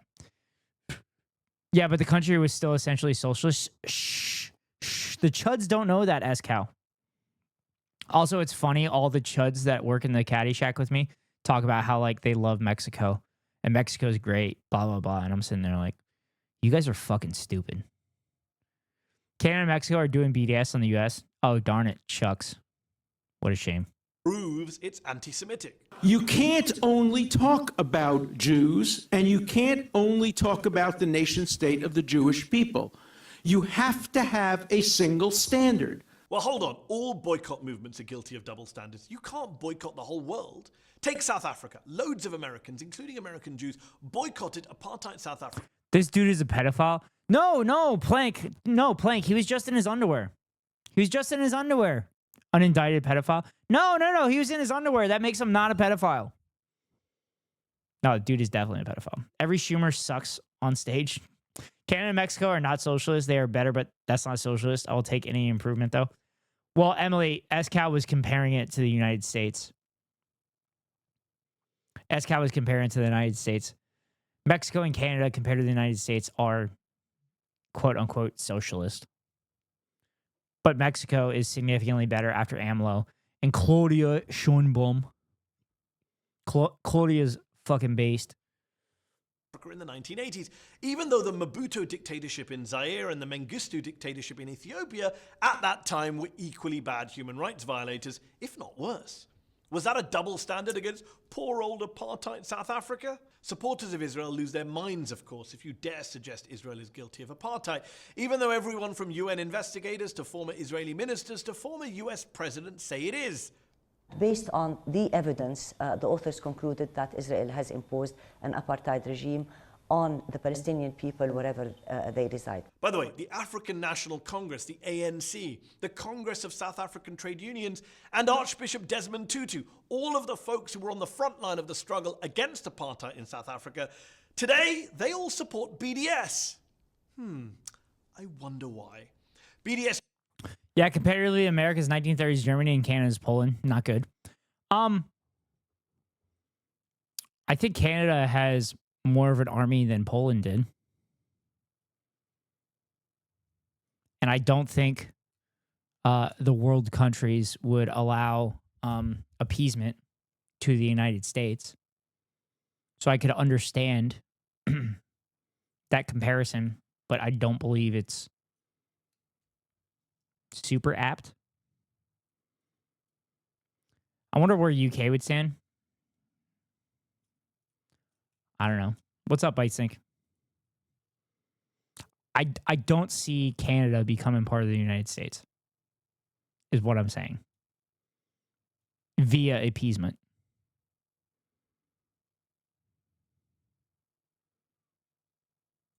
Critics always say there's a double standard. What about all the other countries who are guilty of human rights violations? Syria, Iran, Russia, North Korea, what about them? Now, not only is this pure whataboutism, it's deflection and evasion of the worst sort, But just look at the facts. Syria. Canada's and UK's troops train together, but I don't know. It seems like the UK is getting away from the United States. It's pretty devastating. Yeah, it's very fucking good. Iran, Russia. That's why we're going to watch North it, Plank. Korea are all, rightly or wrongly, subject to sanctions of some shape or form. So maybe supporters of Israel should be careful what they wish for. And by the way, on the subject of double standards, how about the double standards on the part of BDS critics? Take Andrew Cuomo, Democratic. I'm just saying we need to shift our analysis. We are the big bad. Yes. Yes, we are. And that's why, like, whenever I see an American flag, I shudder nowadays. I have a hard time looking at an American flag with the amount of historical knowledge that I have, and I don't even know all of it. Governor of New York and hardcore opponent of BDS. Today I'm going to sign an executive order that says very clearly we are against the BDS movement, and it's very simple.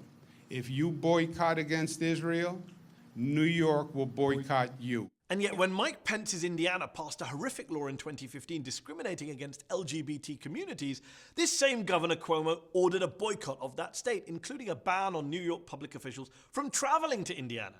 Got that? Boycotts against Indiana, totally fine and not anti-Christian, but boycotts against Israel, totally not fine and anti-Jewish. Huh? Incidentally, Cuomo's boycott of Indiana isn't something new. Mehdi Hassan is the best. Remember the He's so boycotts good. around the Boston Tea Party in the 1770s? Also, chat, the Boston Tea Party, the Boston Tea Party, the owners of the ships were paid for the tea. So it didn't it did not hinder those working class people's paychecks. So they actually were paid the amount of money for the tea that was thrown overboard into the Bay of Boston. My coworker has a large Mexican flag in his office, but he was scared he would get in trouble. It was just that, so he hung an American flag next to it. I guess it's sort of, though. But, you know, yeah. Rosa Parks and the Montgomery bus boycott of the 1950s. You could argue that BDS is as American as apple pie. You could also argue that Ilhan Omar is just following in the footsteps of Rosa Parks when it comes to boycotts. And yet she's been accused of anti-Semitism. Hold on.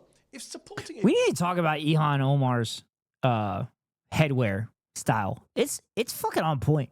It's so good. Boycott of Israel makes you anti-Jewish. Does that mean supporting a boycott of, say, Saudi Arabia makes you Islamophobic? And if so, does that make Ilhan Omar, one of the first 2 Muslim American women ever to be elected to Congress, an Islamophobe? Because guess what? She supports a boycott of Saudi Arabia on human rights grounds too. No way. What was that about, double standards? Uh-oh, there goes that talking point. Of course, much of the criticisms of BDS are just pro-Israeli talking points. They're about undermining and silencing the occupied Palestinian people. Think about it. Palestinians try and fight for their rights. They try violence, and they get called terrorists. They try non-violence, they try boycotts, and they get called anti-Semites. They can't win. Remember, the call for BDS first came in 2005 from Palestinian civil society, from hundreds of activists and NGOs on the ground in the occupied West Bank and Gaza. As Jewish-American journalist Peter Beinart, who doesn't support BDS as a whole, though he does support boycotting Israeli settlements, as even Peter wrote recently, the reason other countries have not elicited BDS-style movements is simple. There's been no mass call for BDS from inside those countries themselves. Look, I mean, I'm I don't not think that's saying true. BDS is perfect, which movement or campaign is. Nor am I saying it's definitely going to achieve all its goals. Taking on the state of Israel and its supporters around the world is... That being said, our sanctions on Iran are different than boycott. They're a war crime of collective punishment at best. Yeah. No, that's correct. Our sanctions on our quote-unquote enemies are literally create humanitarian crises. And probably could be argued are violating human rights. Was Iran the country that the United States wouldn't allow medicine in? Was it Iran or was it another country? Or was it Cuba? Because Cuba has a better medical system than everywhere else in the world. But I thought Iran, the United States, like didn't allow medicine into Iran. That was due to the secondary effects. Isn't easy. And yeah, the secondary effects of the sanctions, yeah. I can go on at length about this, but I don't want to type so much. That's fair, Plank. I also accept it. That's a different conversation. We'll have conversations about sanctions down the road. And at that point, you could share all you know about that. Hasn't yet really damaged the Israeli economy, although the recent decision by major global brand Airbnb to remove postings for homes located in illegal Israeli settlements was a big win for BDS. That's crazy. I'm also not denying that some anti-Semites may have influenced. I did not realize that. I did not realize Airbnb no longer allowed listings in occupied West Bank. Infiltrated the fringes of the BDS movement. That's what Airbnb is evil even without the Israeli shit. Yes, I agree with you, Justin Tonight. Airbnb is a reason, well, a major reason why people in my generation cannot afford a home. Empty Airbnbs outnumber the homeless in my city. Yep. As I was saying, I actually put a great USAID video in the playlist that talks about how we have shipped in medicine to places to hurt them, among other things. It is a Hakeem video. Yeah, I saw it, Emily. I have that on the list. I will watch that on stream at some point. But we're focusing on Israel and Palestine right now, considering what's happening in Gaza again. And then we'll have some fun later. what anti-Semites do. They use the cause of Palestine as cover for their bigotry. But why define BDS by that tiny minority of anti-Semites? Why ignore the growing number of Jews and Jewish groups who support BDS, like the organization Jewish Voices for Peace? Or my Intercept colleague, Naomi Klein. I support BDS, and I've supported BDS since 2009. Or the famous Israeli journalist Gideon Levy. BDS right now is the only game in town. Why isn't BDS defined by them? And look, I get it. Jews have been subjected to... I know I just brought it up since Cuba was brought up in the video and you were asking about it. Thank you, Emily. I appreciate it. boycotts for centuries, most recently and tragically by the Nazis in Germany. But it's a complete smear to suggest that BDS should be equated with that dark and ugly history of anti-Jewish boycotts. Listen to Professor Daniel Blattman, historian of the Holocaust at the Hebrew University in Jerusalem and a critic of BDS. But even he says the boycott imposed on Jews by anti-Semitism and the boycott of Israel today have nothing in common. And yet you have these constant smears put about by hard-right billionaire and Republican Party donor Sheldon Adelson, who has spent millions trying to fight BDS on US college campuses, by lawyer Alan Dershowitz, who goes round the world debating and attacking BDS, and by the Israeli government, which appointed a minister specifically to tackle BDS, a minister who has since banned Jewish American supporters of BDS from entering Israel. Now, my own view is that any movement that gets this far-right Israeli government and its most vocal supporters up in arms must be doing something right. And so either way, That's because they know the BDS movement was a very strong reason that South Africa apartheid ended. They saw the writing on the wall and they knew what system that they had, and they knew the thing that was going to lead to lead to the dismantling of that system. Well, no, Ilhan Omar, BDS isn't going anywhere. All right, let's watch Mehdi Hassan just fucking body somebody. In fact, let me show you. I think we've got some footage. I'd love to get your response to this footage, because Gaza, over the last 16 months, have a look at the screen, has suffered an apocalyptic level of destruction. This is a recent drone video from January. 70% of the building is destroyed. Look at that imagery. That is not an anti-terror operation. Wait a minute. Is this a new one? Wait, this is a new one? Wait. This is a new one? Dude, this has happened multiple times with Mehdi Hassan, where the person tries to grab the paper away from him. That is not just targeting Hamas. That is, look at the imagery. That is something out of, I don't even know is that Mad Max movie? It's entirety destruction. If that's not genocidal, I don't know what is. Mehdi, by every measurement of urban warfare. Oh, this is that guy that goes crazy? Wait, is this a new video? This is a new video. It says it's 2 days ago, but like, I remember another person that was grabbing the paper. Is this like is this a recent one? Fair. Israel has Please don't give me a talking point, Joe. No, I'm not. I'm looking at that. Respond to the footage. Oh, is that Joe Walsh? Is that Joe Walsh? Is it the same guy? Wait, is it the? It's the same vid. I'm confused. You don't give a damn about that. That No, doesn't bother I you. do. Don't say that. I do. Oh no, I think it happened on CNN. I think the original one that I'm thinking of happened on CNN. So this is like a new one. Engage with I it. do Please give don't a give me damn. some talking about urban warfare No, stats. no, it I is- know the stats. I can give you stats. I'm asking you to It respond is to that urban. footage. Agreed. And Entire cities agreed. and towns wiped Gaza out. needs to be rebuilt. That's no not doubt. engaging with the footage. No, it is. What is your human reaction to seeing entire towns, cities, refugee camps? His human reaction, chat. This was his face when he saw that. His face. Look at his face when he sees this. Suffered an apocalyptic level of destruction. This is a recent drone video from January. 70%. Look at that face. Look at that fucking face.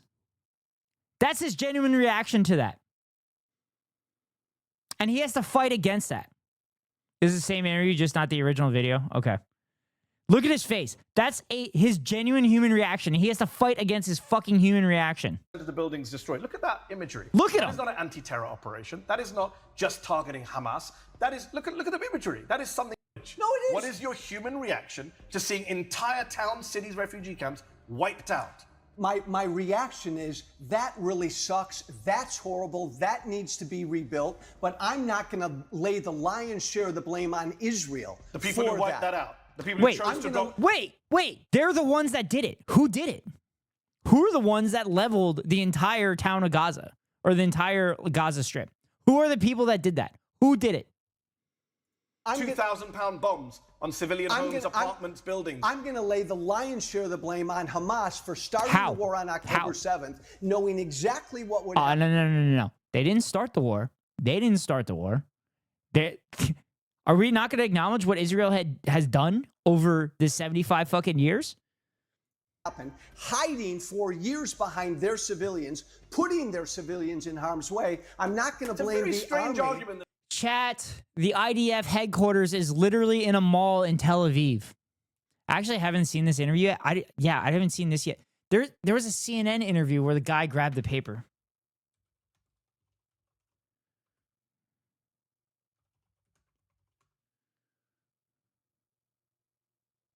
I could have swore it was fucking CNN.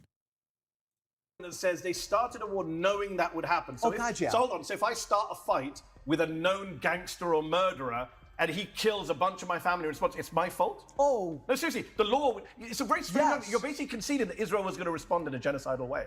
That's what you're saying. Oh, I don't You're saying Hamas started knowing Israel would do that. That doesn't make it morally right what Israel I'm not did. conceding that's a genocidal way. What is that? What is I'm that just imagery saying- in your eyes? I'm trying to understand. Keko, this is the same video. This is the full one. I'm sure it's in the interview, both in the link and what you. It's the same interview.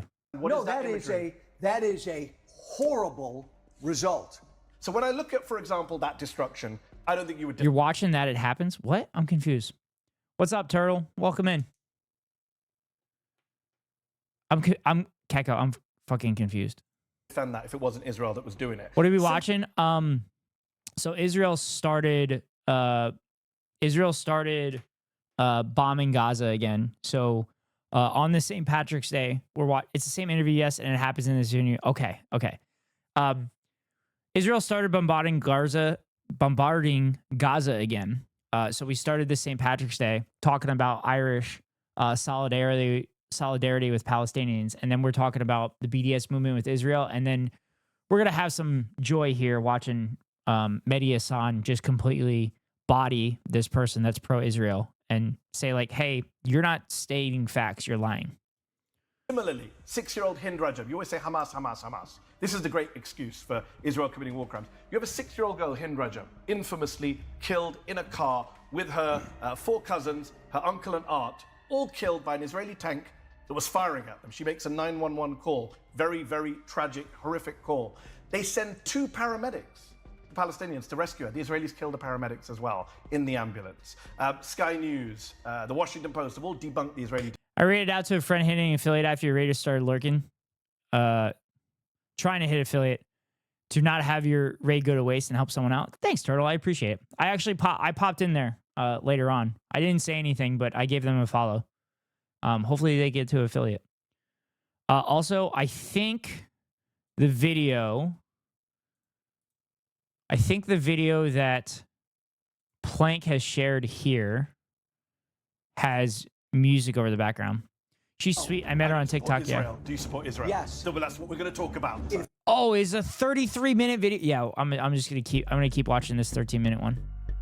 In fact, let me show you. I think we've got some footage. I'd love to get for winning this war as carefully as they can. Would you say that to the remaining family members? Here it is. The Palestinians to rescue her. The Israelis killed the paramedics as well. That's the full in one? the ambulance. Sky News. Yay, longer video. No, we're not watching a 30-minute video on this. We'll stick with the 13-minute video. The Israeli denials that their tank wasn't in the area at the time. The UK independent investigators, Forensic Architecture, they looked at it and said that the Israelis fired 335 bullets Jesus Christ. into this car, and that the tank driver had to have seen that there were children sitting in this car. How do you defend that, Joe? I don't. You do. I've got a quote from you that says, Israel deserves immense praise for winning this war. But longer means more bodying. No, I'm making the decision. We're not going with the longer video. We're going with the 13-minute video. I know y'all want more bodying, but I feel like this is going to be enough bodying. Carefully as they can. Because I got IRA music that I want to play, and I want to talk about Tesla protests that are working. Yeah. I want to get to that other stuff. Did you say that? Because I also want to play Satisfactory tonight because I'm itching to play. The remaining family members. No, let me finish. Would you say that to their faces of Hind Rajab's family? Oh, God, no. Mehdi, look, I defend the way Israel. Let me finish. In abstract. This is why I give Can you also do a backflip? No, I can't. I can't do that, Turtle. No, I know. I know how people do this. Abstract. No. Specific. So let me address both. Yeah. I agree. Broadly speaking, I defend the way Israel has fought this war, acknowledging that, and let me finish this thought, that mistakes are made in every war and that there are purposeful. These aren't mistakes. 972 magazine have pointed out that these are not mistakes. They know every single number of people that are going to be killed. They know before they launch the strikes. They know everything. I just got told I sound like Elon. Never felt so insulted in my life. Someone said that to me in Rivals. Can you do a backflip? He can do a backflip in Satisfactory too. Indefensible acts made even by the. Dang it, I want to watch a faceplant tonight. Gosh, you're not about the viewers' entertainment. Oh, I'm about the viewers' entertainment, but I'm about the viewers' entertainment on my choice. On my choices. IDF and any military, and that's an example of one. And this is. So you're agreeing then that in this war that you support, Israel has committed war crimes? I agree. Purposeful. Yes, mistakes have been made. No, not mistakes. I'm not going to. Mistake is I shot that person. I didn't mean to shoot that person. A war crime is I deliberately killed a civilian, which you seemed to concede for a moment, and then you pulled back. No, hold on. I don't know that I'm going to call it. It's okay. At least you get Raiders' name right. Shots fired. Shots fired to Derry. Crime. Why? I'm going to say. Well, I don't know. What's killing a child with 335 bullets isn't a war crime? Give me the formal definition of war. A violation of international and humanitarian law, deliberately targeting civilians. What every human rights group. I mean, I could start reading to you. I could read to you from the International Criminal Court Chief Prosecutors in China. Yes, we know because he's literally charged. Mehdi, the Prime Minister you support with war crimes. I'm going to say yes. Israel's made mistakes. I'm going to say yes. War crimes. Israel. No, I'm asking war crimes. Israel. Call it what you want. Israel. No, I'm asking you to call it. And I'm going to tell you. I don't know. I'm going to tell you. No, Joe. No, I'm not going to let you run away with it. You can shout all you want. 335 bullets fired into a car. By the way, I'm pretty sure this is Joe Walsh, a guy that was advocating for the Democratic Party and making sure that Donald Trump lost. And he used to be like a hardcore chud, if I remember correctly. Did I get that right? I thought I recognized him. It is, yeah. Children, is that a war crime? I don't. You know what? Could be. Investigate it. But God damn it, this investigated, Joe. This is what Hamas does all the time. Right. Joe, hiding behind civilians is a war crime. You know what slays me about you? By the way, Dad and Dad are arguing again? No, it's Chad against Dad, and Chad is beating the living lights out of Dad because Chad is on the right side of history. Just like Chatter's on the right side of the ad break by getting a subscription at the top of the hour. You can get a subscription by paying $5.99 for said subscription, or you can get lucky and get gifted a sub, or you can link your Amazon Prime account to your Twitch account and get a free monthly subscription to your favorite streamer. Hopefully that's me, or hopefully it's Turtle, or Keko. And then you can share links in the chat, or share the emotes across the Twitchverse. But if you don't have a subscription, then you can't do any of that stuff, and you get stuck behind the 3-minute ad break that comes at the top of every hour, which is right now. I want a subscription. I see you say this all the time. What? Hiding behind civilians, hiding behind civilians. And yet when Israelis actually use Palestinians as human shields, you don't say anything. Last week, it emerged, I checked your Twitter, Joe, you can correct me. What? Last week it emerged that an 80-year-old man, Israeli press reported, was being used as a human shield. They were taking him into houses, putting him in front of them, an actual human shield. Right? They were using a Palestinian man. But they've done that many times. Do you know they've said, let me finish the sentence. They sent I like Vivek, Nikki, Cash, etc.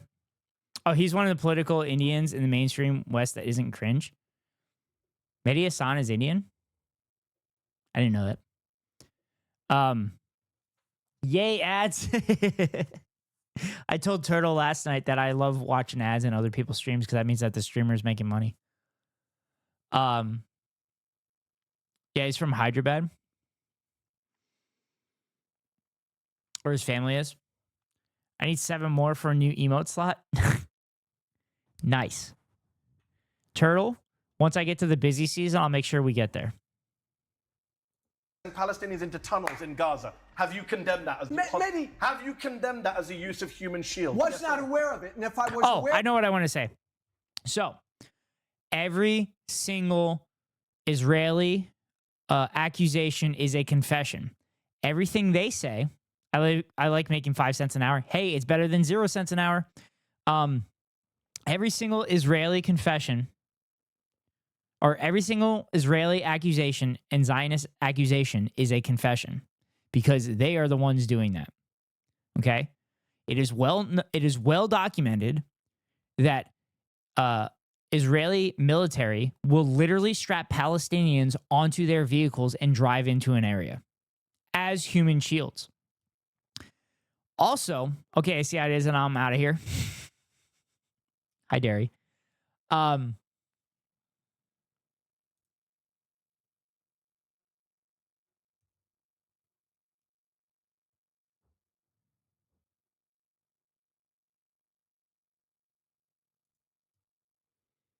Also, Emily, what are you doing? What are you doing? Why are you sharing clips in Derry's chat? What are you doing? Oh, I'm just being dumb. I don't care about the money. I'm just trying to grow my community. That's good to hear, Turtle. Having fun. My goal right now is 1K followers to run fun customs. Oh, that'd be cool. Chat, go give Turtle a follow. Go give Turtle a follow.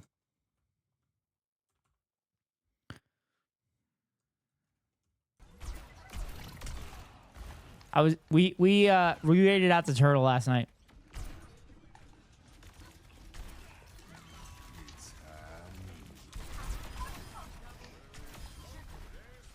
Oh, goated. Oh, goated play. Damn. Okay, let me just take out the whole team real quick. Don't mind me. Damn, nice Turtle. All right, what's this? What's this clip? Proceed for a moment, and then you pulled back. No, hold on. I don't know that I'm going to call it. It's okay. At least you get Raider's name right. Shots fired. Shots fired to Derry. Crime. Well, I'm gonna say That's not even bad. I didn't even say anything. I'm gonna go tease Derry. Go do it, Turtle. Yes. So what I was saying is, Israeli military will literally strap Palestinians to their vehicles. I hate my voice. You get over it. I hated my voice for a while too, but I got used to it. So Israelis would literally strap Palestinians to the front of their vehicles when going into zone to zone. And also, when someone's using a human shield, you're not supposed to use the human shield. You're not supposed to kill the human shield. As base comedian Bill Burr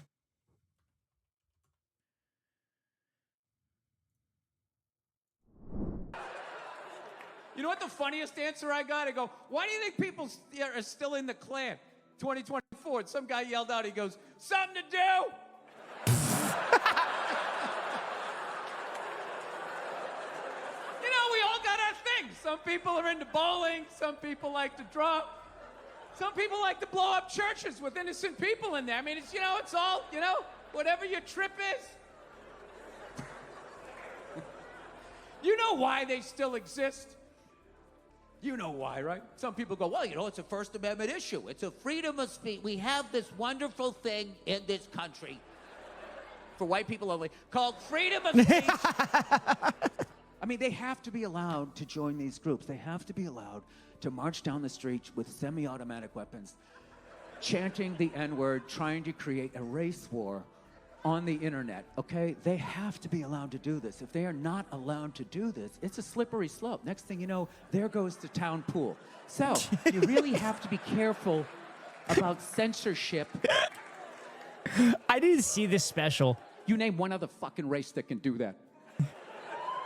Yeah. I need to see this I'm telling special. you, the reason why they still fucking exist is because they don't fuck with white people.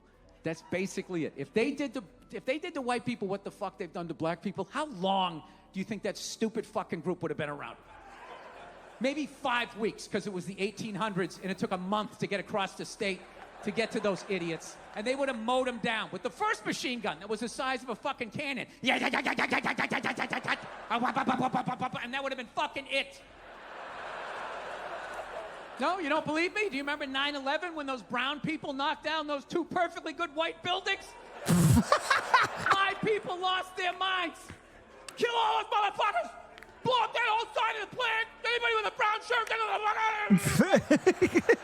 yeah, the exact same people. If the Klan or Proud Boys does some fucked up shit, what is the best we have? The most liberal of my people. What's the best we got?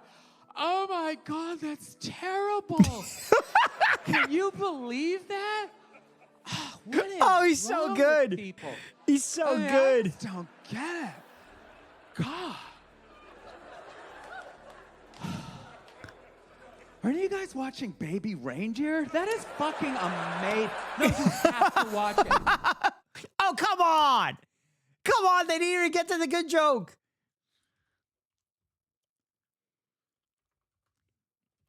God damn it.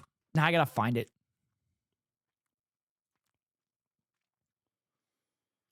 Let me see if I can find it. Here it You is. know what the funniest answer I got? I go, why do you think people are still in the Klan? 2024. And some guy yelled out, he goes, something to do. Oh, they showed this one, but they didn't show... What the fuck? They showed this... Oh, here it is. Yeah, Oh, I'm this not is it. allowed to do that, but it's still socially acceptable to shoot a missile in the general direction of somebody you're upset with. You're like, dude, there was like kids over there. This is my favorite response. Well, they're using kids as human shields. It's like, well, you got to work around that. Jesus Christ, if I'm mad at my neighbor and I want to beat the shit out of him, but he's holding a baby, right? I wouldn't come in and try to punch him through the baby. Yeah, you go in, you throw a hook, you sweep the legs. You do it on the lawn so the baby bounces off the grass, all right? There's fucking rules to this shit. Yeah, I'm not allowed to do that, but it's still... It's so good. Oh, let's continue watching this. Why everywhere? It's all over these. Can we watch Markiplier? Turtle, I'm not aware that Markiplier has any takes on Israel wiping out Palestine. Why are you not acknowledging that this is Hamas's policy and this has been their policy from day What one? I acknowledge and about this Hamas is irrelevant because I don't support Hamas. Let me hear you Hold say on. it. I don't support Hamas. Do you support Hamas? Do you support Hamas? No. Do you support Hamas? No. I don't support Hamas. So that's done. Do I support Israel? Stop for a minute. Can It's I finish not a done. sentence? No. Can I finish a sentence? Not when you don't let me finish sentences. Joe, let me finish one. Bullshit, And I promise I'll let Marty. you give a long answer. I'll give you a long answer if you let me finish this one sentence. I don't support Hamas. Do you support Hamas? No. I don't support Israel. Do you support Israel? Yes. So, but that's what we're going to talk about. Let's play a clip here. Let's play a clip for you to watch. We got a clip of a grandmother. Here's a grandmother. Maybe you're not aware of this one. This is a Palestinian grandmother in her 50s. She's holding. Oh shit! Hold on. This might have TOS. I might not be able to show this. Hello, but it's Markiplier. But we're discussing it. We're discussing a specific topic here, Turtle. And another day, another react. I mean, music video is live now. Okay. We'll add it to the list. Right in her arm, he's got a white flag. She's shot in cold blood by an Israeli sniper who's. Mehdi, I don't know what the hell that was. That's not. How do I know? It's fucked up, chat. It's a sniper who shot at a Palestinian grandmother. Mehdi, you invite me on, you show me a clip of that, and you tell me what it is. I'm sorry, okay, I'm not familiar with that. Okay? I'd like to know what that is. I'm not familiar with that. You know I can go through multiple examples, right? You know that. I can start reading multiple examples. The Al-Dos family in Gaza, whose apartment building was bombed. We can go through each. I'm joking, by the way. Okay, you watching this? Yeah, I'm just interacting with you, Turtle. Stop, but where you and I will disagree is this. And I'm telling you, this is ugly, and it's horrible, and it's unfortunate. It's war crimes. It's not Israel's policy to target civilians. Let me read to you about Israeli policy. This is from Haaretz last year, Israeli newspaper. You're saying you're not aware of this. Let me tell you this. An Israeli soldier relays that a senior commander asked him to shoot an unarmed man with a white flag. He said he's got a white flag. He says, I don't care, shoot him, it's an order. Another Israeli soldier told Plus 972 there were no restrictions on ammunition. We could just shoot to relieve our boredom. We don't need to explain. You just shoot. When soldiers see someone approaching, it's permissible to shoot them. We can shoot a young girl, an old woman. This is testimony from Israeli soldiers, Joe, that it's a free fire zone. They can shoot and kill whoever they want. That is a policy. That is a war crime, and many would argue that's genocide. I went through your Twitter, Joe. No. Let me just ask you. Mehdi, Look, I just want to ask, just want to check your views. I don't. So let's check, so viewers know your views. So Generally, I don't. You don't Go criticize ahead. Israel? No, I will, but generally, I don't. So, for example, 40,000 Palestinians in the West Bank have been driven from their homes. The Israelis said you can't come back. That's a war crime. Do you condemn? I need food. Go grab some, Turtle. Feel free to grab some and plop your butt down and watch the rest of the stream. Appreciate you popping in. If I don't see you the rest of the night, hopefully you're eating some good food. No, just in the last few weeks. Do you criticize What do you that? mean they've been driven from their homes? They've been pushed out by the Israeli military. 40,000 people, the size of a town in your old district in Illinois, just gone. And they've been told you cannot come back. Netanyahu's sitting in their house in a photo. You would go mad if Vladimir Putin was sitting in a Ukrainian home. Mehdi, I don't understand what. Pull back for a minute. After October 7th, what would you have had Israel? The West Bank has nothing to do with October 7th. That's why I specifically asked about the. Wait, I'm confused. I'm confused on that metaphor that Mehdi said. But it's like 45 inches away. I'll probably lurk and watch some TV. Okay, no problem, Turtle. I appreciate the lurk. Appreciate you popping in. Hope you had a good stream. I think you were live earlier.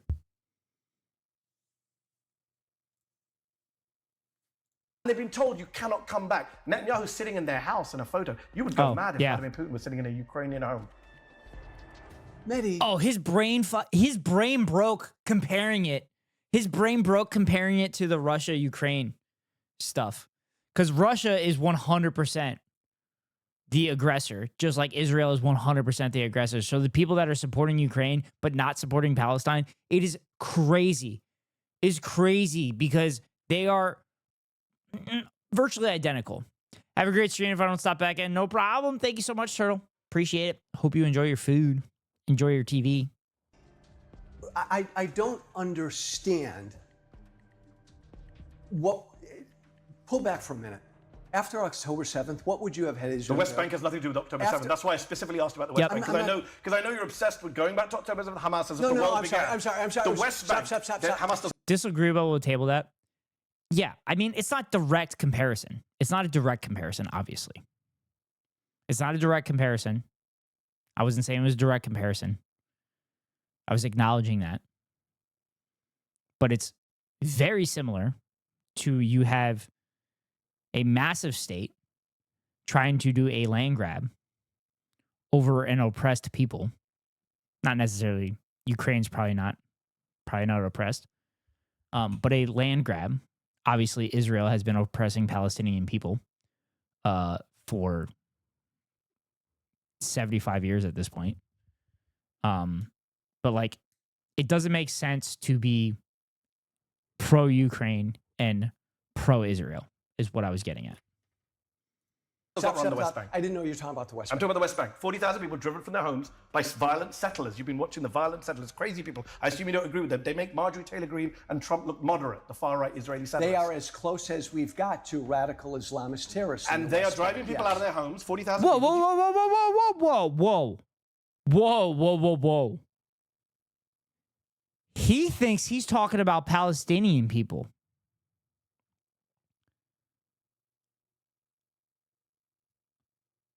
Oh my God. He's thinking that Mehdi's talking about Palestinian people as the psychopathic settlers.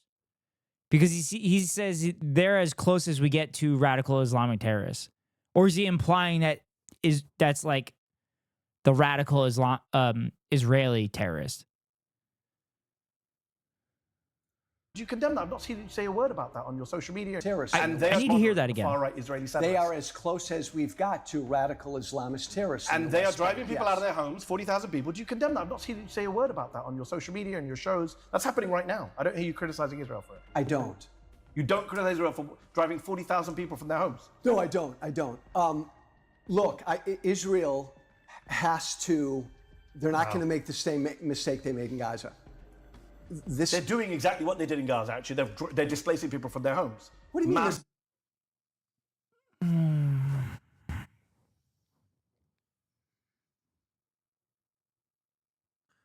Why are Zionist shills? They don't even know the talking points. What an absolute cunt. They don't even know the talking points. Doing what they did in Gaza. Well, 1 million people have been driven from their homes in Gaza. And now we have 50,000 people. Why? Because Israel is breaking international law. 200 kids killed in the West Bank since October 7th. Are you okay with that? No, I'm not okay. Israel? Okay, do you condemn Israel for killing 200 children in the West Bank? I'd have to know, Mehdi. You'd have to know how the children were killed. Yes, I'd have to know how the children was killed. Who's responsible for the children The Israelis killed. are. Just like the Israelis are. Yeah, just these are like I sniper want to know shots. every Israeli, These are kids killed with every snipers. settler killed in the West Bank. Look, Mehdi, this is 200 kids killed, and you can't bring yourself to condemn I that. do condemn it. I want to know. You did just a moment ago. You literally did not. I don't know who killed those 200 Israel kids. did, according to every. Okay. Who do you... No, the 200 children just dropped and died of a heart attack. Show me. Show me. Human rights. Show the me. UN. The UN. Show me. Show me what? Give Show me examples me. of the children. Show me every instant where the two, and I'll show you a terrorist attack where 6 Israelis. There is not true. There are no.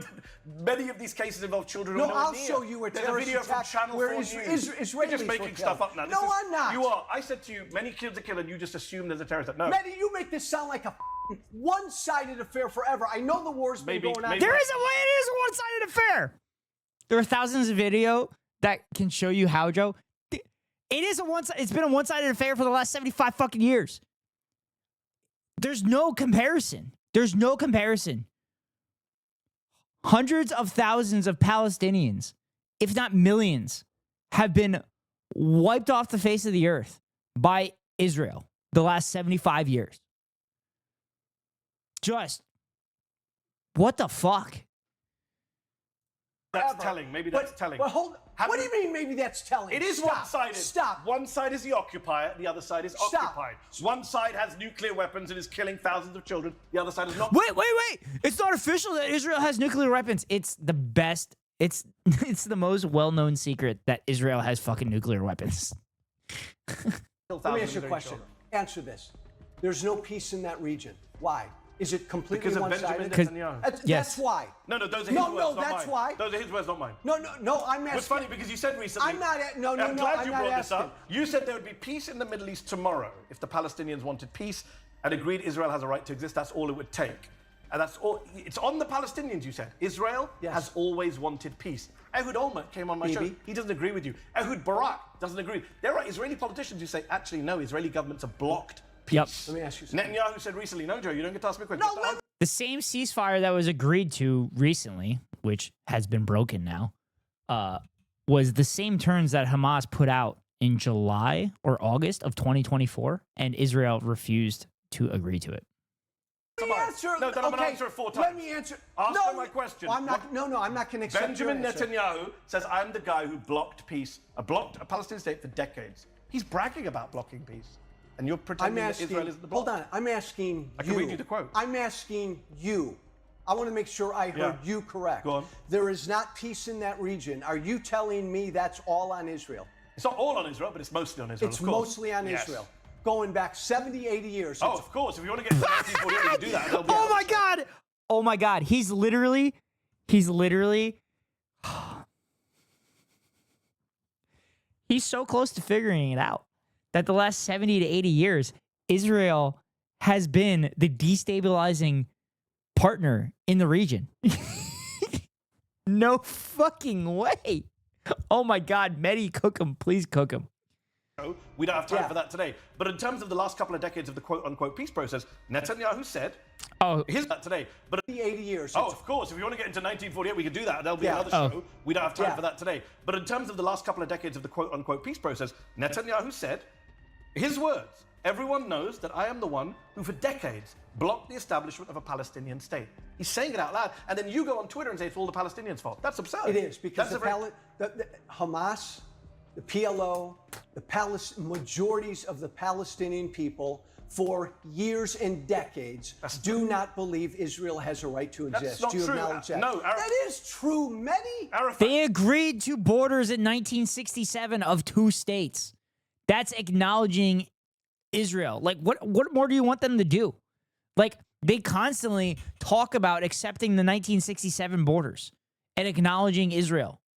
They constantly put that out there for peace talks, and it gets batted away constantly. In 1993, the PLO recognizes the state of Israel's right to exist in peace and security. That was 1993. It's part of Hamas. And who ended that peace process? Netanyahu. It's part of, who ended that peace process? Rabin's widow blames Netanyahu. She says my husband's dead. Rabin's widow does. Yeah. And Arafat walked away from it as well. That you are more pro Netanyahu. Dude, they were literally setting up Arafat to be fucking assassinated. Arafat rightfully walked away from a shit deal. Than Rabin, Barak, Olmert. It's weird that Joe Walsh is more pro Netanyahu than Israeli leaders who blame Netanyahu for this. I'm pro. Look at the live feed, and there was this big old guy with a beard, a prayer cap, and a staff, and a big old smile just walking around. He looked cool as fuck.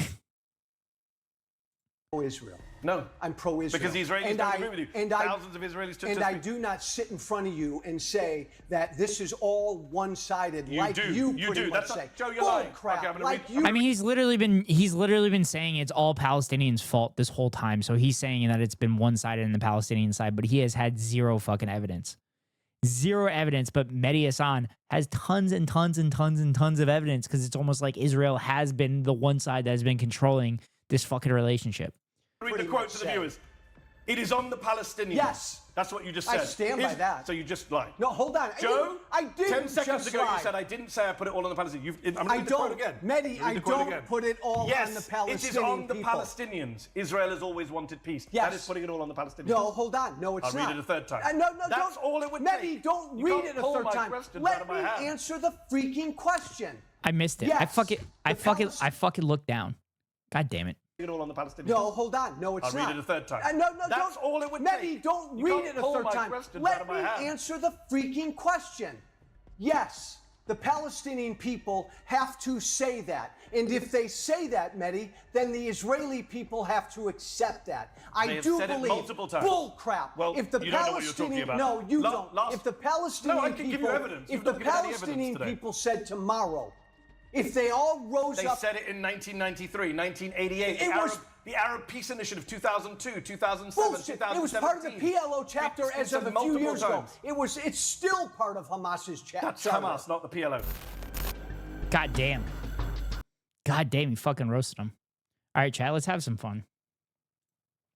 Chat, let's have some fun. Let's listen to Damage. Put a landlord in a landfill. Chat, be sure to watch this video.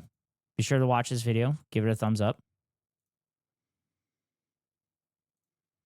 I'm sending a video of the cool looking guy.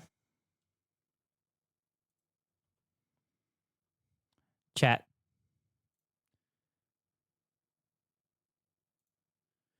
Go watch this video alongside here. Landlord in a landfill. Put a Landlord in a I'm trying to put a landlord in a landfill. I ain't paying for it, you to stand still. Drop that ass, drop a band, fix my fucking sink. I've been paying all your your bills, bitch, you work for me. It broke the second that I moved in. And now this motherfucker really trying to charge me. Bitch, I'm from New Orleans. I'ma suck your mama, cause who the fuck raised you? Bitch, just in the apartment, and you think I'ma pay you? 2/3 of my money for me to fucking wait. 2, 3, 4, 5, 6 business days. Look, I got work and I got shit I gotta do. So get your dusty ass shoes up out my room before I show your ass a brand new altitude. You think this tension palpable until I turn you into concrete and a rose grew out of you. I know your papa raised a capitalist, he probably proud of you, but you a leech. Get a job, you a bum, you a fiend. I bake your pie and you still take a slime from me. Put a landlord in a landfill. I ain't paying for you to stand still. Drop that ass, drop a band, fix my fucking sink. I've been paying all your bills, bitch, you work Bitch, I'm for me. tryna put a landlord in a landfill. I ain't paying for you to stand still. I've been paying all your bills, bills, bills. Bitch, I'm smoking in the crib. Give a fuck about how you feel. 2 weeks just to fix a bitch AC. That's why I've been feeling homicidal lately. Tryna hit a landlord with an 8-piece. Wop, wop, bitch, you my hoe. You should pay me. Fill your fucking bank account up while you living lazy. These motherfuckers think I'm crazy. Nah, these motherfuckers think that I'm making 3 times a rabbit. I'm promising that I don't. Thanks to Photoshop, my bank account looks swole. I'm just trying to stay off the pole. Got me contemplating trying to rob a bitch, but I'm not a pot. Look, fuck my landlord. If I'm late on the rent, I'ma fuck my landlord. Think I'm in a damn porn. Ain't no love near, smoking with the bugs here. Don't be coming around when I'm not home, I got drugs here. If she saw the powder piles, I'd be on the streets. My homies living here with me, but they not on the lease. Washer, dryer, leaking in the sink. I ain't paying you on time if you don't fix the shit this week. Look, if I don't get back my security deposit, I'm coming to the office and shooting everybody in that bitch. Whoop. Yeah, and when I get it back, I'ma send that bitch next. Well, now the callback sound, I got crack. Crib I live in, I promise I won't rent that bitch. Tryna put a landlord in a landfill. I ain't paying for your dumb ass to stand still. If you try and raise the rent, get your fam killed. I'm tired of these damn bills. I'm trying to put a landlord in a landfill. I ain't paying for you to stand still. Drop that ass, drop a band, fix my fucking sink. I've been paying all your bills, bitch, you work for me. In a landfill. Damn. Damn. Holy shit. That was pretty good. All right. More IRA music. I drove my Saracen through your garden last night. Sing up the rhyme. I kicked your front door down around at midnight. Sing up the rhyme. Something's telling me, boy. Told you it was looking good. Yeah. Me. And when I find you, you will go for your tea. Oh, I've got a brand new shiny helmet and a pair of kinky boots. I've got a lovely new flak jacket and a lovely khaki suit. And when we go on night patrol, we'll hold each other's hands. We are the British Army and we're here to take your land. My good friend Bertie, he's in the UDR. Searching for weapons, he will. Oh, this is where that song comes from? Yeah, I'm sure this song was before the other one. Go near and far. Up around by Kappa, you'd never find them there. Oh, the only gun you'd get there is an Armalite in his ear. Oh, I've got a brand new shiny helmet and a pair of kinky boots. This makes it so much better, I've yeah. got a lovely new flak jacket and a lovely khaki suit. And when we go on night patrol, we hold each other's hands. We are the British. I mean, this song's awesome, minus the homophobia. British Army, and we're here to take your land. My good friend Trevor, he's in the RUC. I see. But now they've handed him his redundancy. I see. The folks along the border won't be seeing him anymore. That provost sniper will be missing him for sure. Oh, I've got a brand new shiny helmet. Oh, I didn't see the homophobia lines. Yeah, I mean, they're saying that they go out on night patrol and they hold each other's hands. That's like very soft homophobia, but it's still homophobia. And a pair of kinky boots. I've got a lovely new flak jacket and a lovely khaki suit. And when we go on night patrol, we hold each other's hands. We are the British Army and we're here to take your land. My good friend Nigel, he's in the SAS. Oh yes, oh yes. He said that change is just as good as the rest. Oh yes, but now they've gone and posted him way down to Crossby Glen.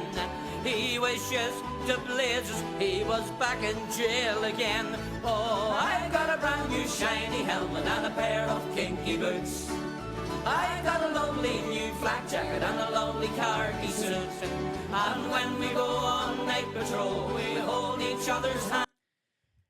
Are we more likely to see United Ireland and United China in our lifetime? Well, technically, United China is a thing. Because according to American policy, Taiwan is part of one China. So technically, we've already seen a United China. Just saying. We are the British Army and we're here to take your land. My good friend Sammy, he's in the DUP. I see. An outstanding member, as all the world could see. I said go up to Donegal if you want Donegal. to have some fun. He said I'll take a run there if I have nothing on. Oh, I've got a brand new shiny helmet and a pair of kinky boots. I've got a lovely new flak jacket and a lovely khaki suit. And when we go on night patrol, we hold each other's hands. We are the British Army and we're here to take your land. More IRA, Irish Rebels music. True, but separatists are pretty bold. It's Taiwan's policy that they are China. Yeah, that was a running meme in Hassan's community for a while, is that China is actually part of Taiwan.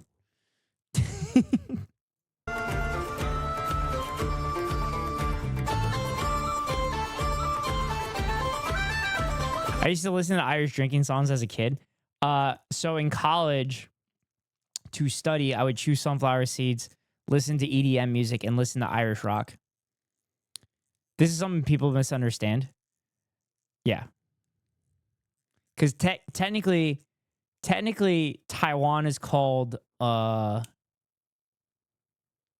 Shit, so China is the People's Republic of China. Isn't Taiwan called, like... Oh, fuck. It said... It was something else. It was like the Democratic People's... Wait. No, is Taiwan the Republic of China and China is the Democratic People's Republic of China? Yeah, Taiwan is Republic of China and China is Democratic People's Republic of China, right? Mainly is various sub-Saharan continental African music.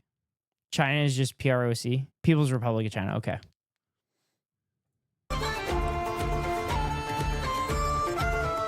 As down the glen one Easter morn to a city fair o'er die, there are lines of marching men. Okay, this is a dope video. No pipes, it hum, no battle drum, that sound its loud tattoo. But the Angelus bell or the Liffey swell rang out in the foggy dew.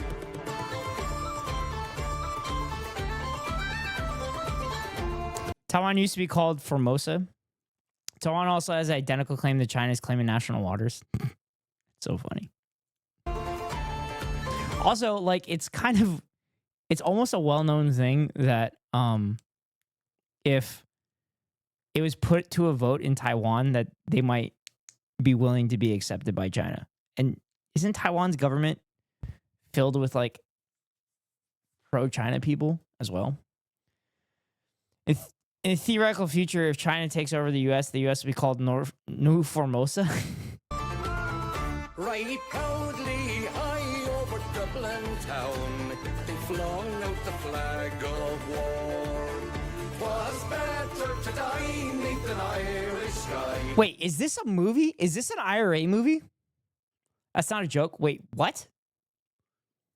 Down at Suvla or Sudelbor, and from the plains of Royal Mead, As what they say they would call it. Wait, China's like straight up admitting that if they take over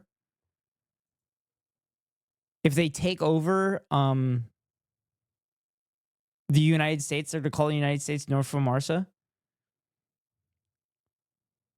Irish rebel song about the failed Easter Rising of 1916 when the Irish Republicans tried to overthrow the British rule in Ireland and establish a sovereign Irish Republic.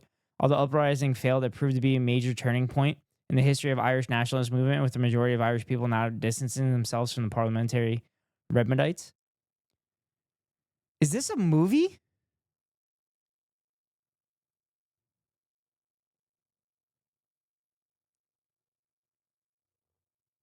I gotta see if this is a movie. Came hurrying through, while Britannia's Huns with the great big guns sailed into the foggy dew.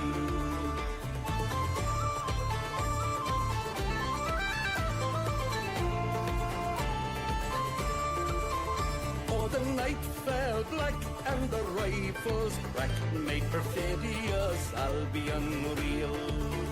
With the laden rain, 7 tongues of flame did shine o'er the lines of steel.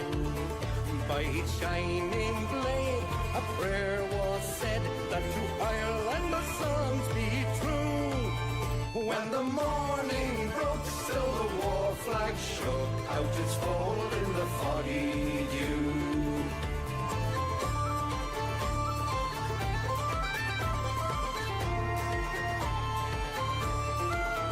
Was England bade her wild geese go, that small nations might be free. But their lonely graves are Vesuvla's waves on the fringe of the great North Sea. Oh, had they died by Pierce's side, or fought with Cobra, their names we would keep where the Fenians sleep, in the shroud of the foggy dew.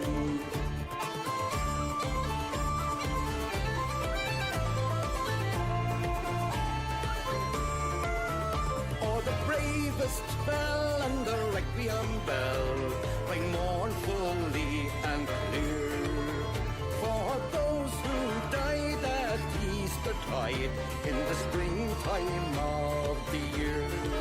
Oh, while the world did gaze with deep amaze at those fearless men but few, who bore their fight that the freedom's light might shine through the foggy dew. Chat, there's a TV series on Netflix about the Easter Rising of 1916. I might have to watch this. Not to be mistaken with the band name New Formosa. That's for Michael Collins. Huh. That's not where this movie is from, but it looks like this movie is A Terrible Beauty? 2013 movie?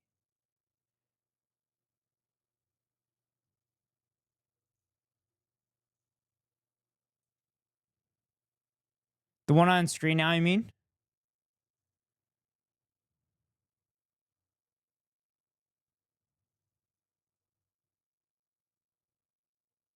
I don't know. It looks like it's this one. Maybe not. Because like, wasn't this person with this shot specifically in this?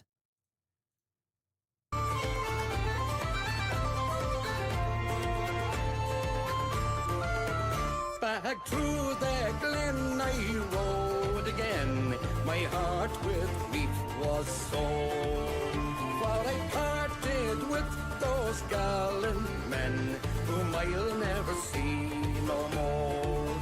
Though to and fro in my dreams I go. Oh, wait. The Irish leader was Michael Collins. He returned to Ireland in January 1916 and fought in the Easter Rising. He was taken prisoner and held in Frungok internment camp as a prisoner of war. Oh, that's what you mean, Plank. And I kneel and I pray for you, for slaves slavery fled. Oh, glorious day, when you fell in the foggy dew.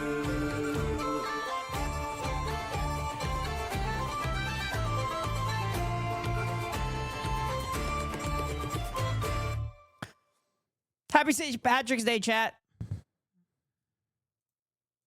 Happy St. Patrick's Day. Bit of hero of mine.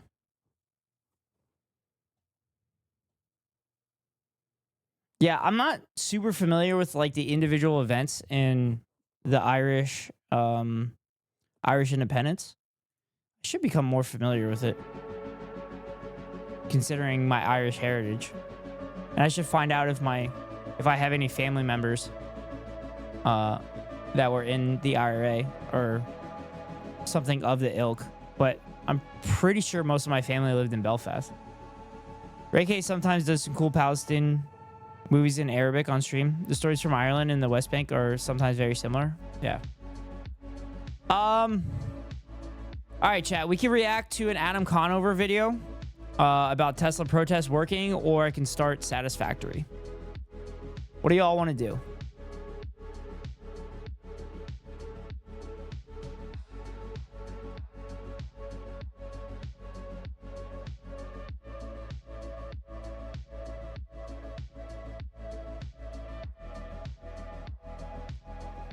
Feed next edition, so he's happy. I appreciate it. My mind's in Gaza. Of course it is. Granted, it always is. Yeah. Most of us are thinking about Gaza all the time. It's a fucking shame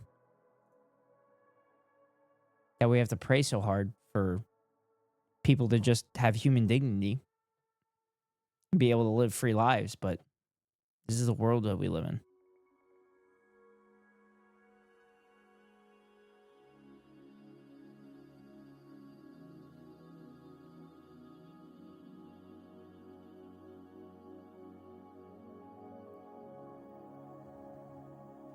Sorry, I'm in a wiki hole on the right side, on my right screen right now.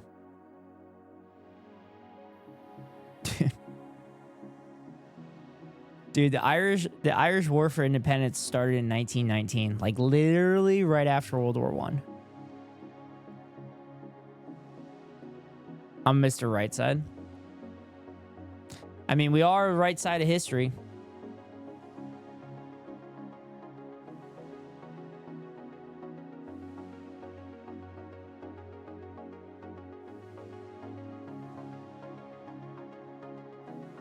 Yo, what? That in Sudan and the Congo, and my own life being attacked at home. Too much shit going on. Yeah. I mean, like we talked about earlier in the stream, self-actualization is important, and taking care of yourself is important before you can take care of other people. I have like a great uncle who's an IRA guy. Looked it up, and the Brits hung him for shooting a cop.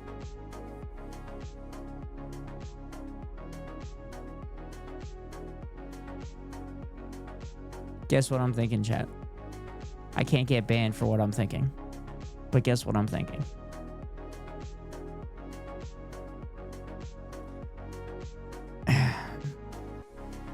Can't pour from an empty pitcher is a tough lesson. Yeah.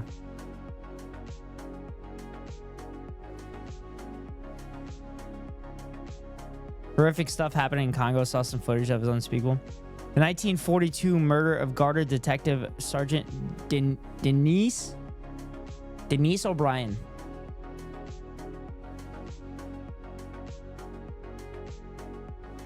Wait, was it? It was an Irish cop? That sucks. But if he was a cop, he must have been enforcing the unjustifiable rules of the British monarchy. Chat, Irish independent, Ireland became independent in 2 years. They became independent in 2 years. In 1921, General Macready, commander of the British forces in Ireland, reported to his government that the empire's only hope of holding Ireland was by martial law, including the suspension of all normal life. Jesus Christ. Westminster's foreign policy ruled out this option. Irish-American public opinion was important to British agendas in Asia. What? Wait, what? Wait. Irish-American public opinion was important to British agendas in Asia. Oh, that's probably Palestine. Garda is Irish police. Oh. Well, he was an Irishman, though.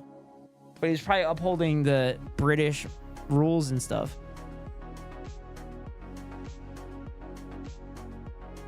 Also, there are Irish Americans that literally were sending weapons and shit to the IRA. Hassan talks about it all the time. God, I need to, as a history nerd, I need to study up on this shit. It's probably referring to India, actually. Oh, really? Oh, yeah, because if they're specifically saying Asia, I don't think they considered Middle East part of Asia. But I guess India in the 19-teens and stuff, they probably had to deal with potential uprisings in India.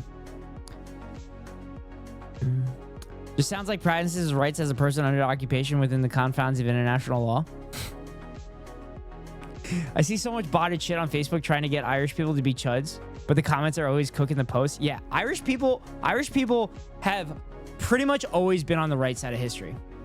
Throughout time, they have been on the right side of history. The independence of Ireland and India were hot topics at the time. In UK, Asian usually means South Asian. Yeah, that's the only people that make good food in the UK. From what I was told. From what I was told in the UK, the only good food they have is like Indian food. Oh yeah, I was in the UK. I was in the UK in June. And their fish and chips was good. Everything else was like, ugh. The beer was good. Just don't look up the Irish stance in parts of World War II. I mean, to be fair, I'm pretty sure they had a civil war at that time. If I remember correctly.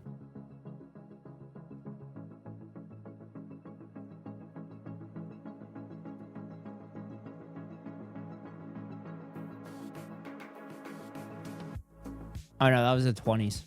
The Irish Civil War was the 20s.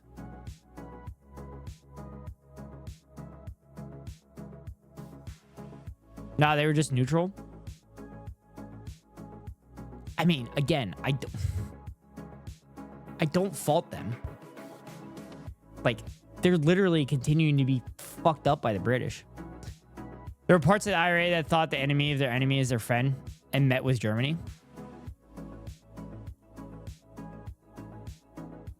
I mean, you have literally... It's no different than what the fucking United States did to Cuba. Or has done to Cuba. Hatred for the British was a great motivator in much of the world. Yeah. I don't fault them. Obviously, looking back, that's really fucking bad. And, like, if they're continuing to be oppressed by UK rule and everything, and, like, UK sanctions and everything like that, why not go for the people that are fucking up or against the British to alleviate those sanctions or something? Or at least get the British to the table to not allow those sanctions and everything like that. I get it. Again, talking from their standpoint in that period of time. And also, the New York Times wasn't exactly reporting on what the German government was doing to Jewish people. But they ended up on the right side of history eventually. The Soviets weren't on the correct side of history in the beginning of World War II, right?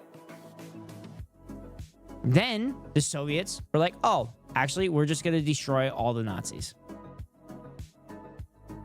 Yeah, I understand the thought process back then, just talking about everything in context. Yeah. Yeah, I always say this. Germany was Europe's problem. I mean, the other countries are occupied by allied nations. The other fucking thing about, like, Germany is if the United States and Britain and all the other countries in World War I weren't so, like, die hard on punishing Germany, which then it affected the German public, World War II never happens. Hitler never comes to power. But because those countries are so used to being like colonial powers and everything, they're just like, okay, we're just gonna fucking punish the shit out of you. And you're gonna have to deal with it. And like didn't understand the ramifications of what was about to happen. I love Ireland. It doesn't matter to Egyptians or Indians. Love to visit. They didn't do any of that shit. Would rather live there if I had the choice, to be honest. Wait, it doesn't matter to Egyptians or Indians. They didn't do any of that shit. Oh, are you saying Egyptians and Indians didn't like work with Nazis or anything? Well, Emily, I guess I shouldn't tell you that I have the ability to get Irish citizenship because my grandmother grew up in Ireland and is an Irish citizen.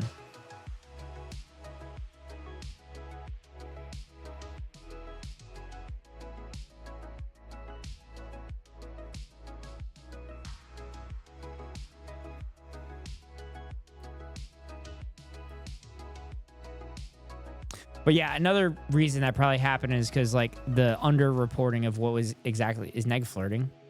No, I'm not flirting. I'm not flirting. Also, I've been to Ireland 3 times. I mean that if you're occupied by the British and the French, why would you be expected to take on the role of a responsible actor in a war that has nothing to do with you? Yeah. No, I agree with that sentiment, Plank. I agree with that sentiment.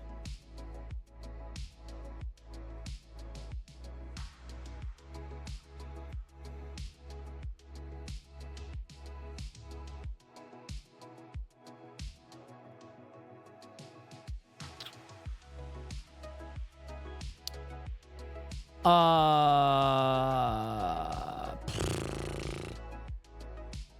don't know. I wanted to have a fun stream tonight, but I'm just fucking bummed out that this shit is continuing to happen. The ethnic cleansing is continuing. And it's just uber frustrating, especially as someone with such strong Irish heritage and knows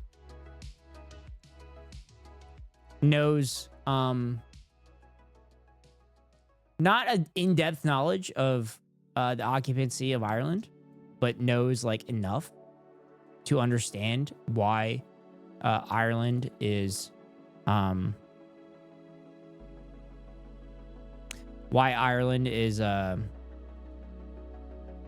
so much in solidarity with Palestinians.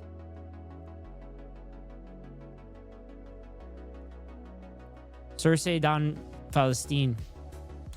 There's an Irish pro-Palestine song too we listen to.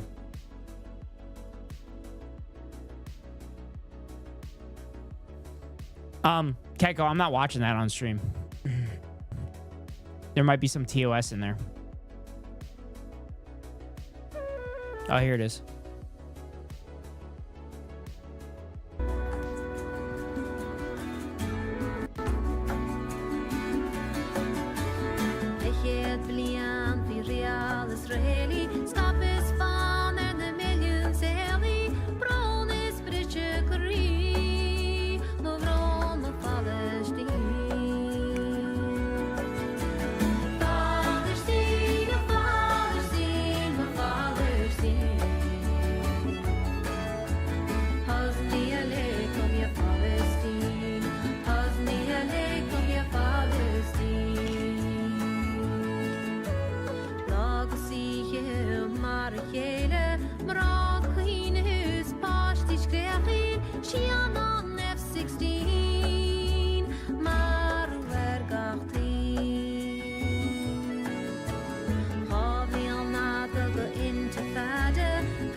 I mentioned earlier that I was in the UK last summer, and I was a part of a pro-Palestinian march, and it was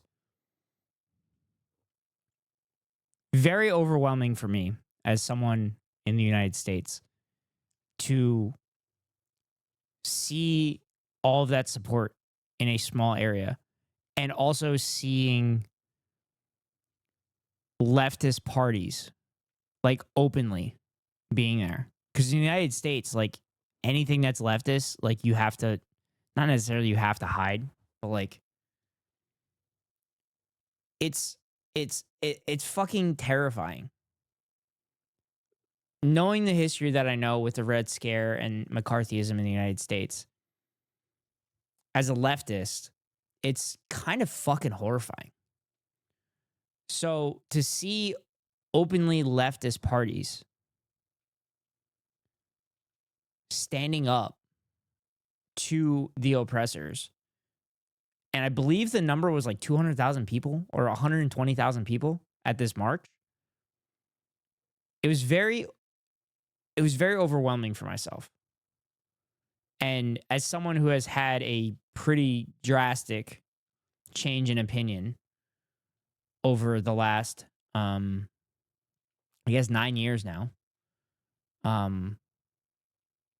it's pretty incredible to see other people feel the way that I do. And I hope that this stream or my YouTube channel could maybe start someone on the path to make the world a better place. And maybe that person actually achieves this. Because I genuinely believe that the world is a better place when old men plant trees that they will not see the shade of. And I practice what I preach. I may never see a moment of a good world, of a world that I want to see, of the inevitability of a world that I believe in. But hopefully, someday it'll happen. I can be a selfish person and just accept the system for the way it is and exploit the system for the way it is. But I don't. Because when some person is unjustly oppressed, when there are people being oppressed, none of us are free. I completely butchered that phrase, but yeah.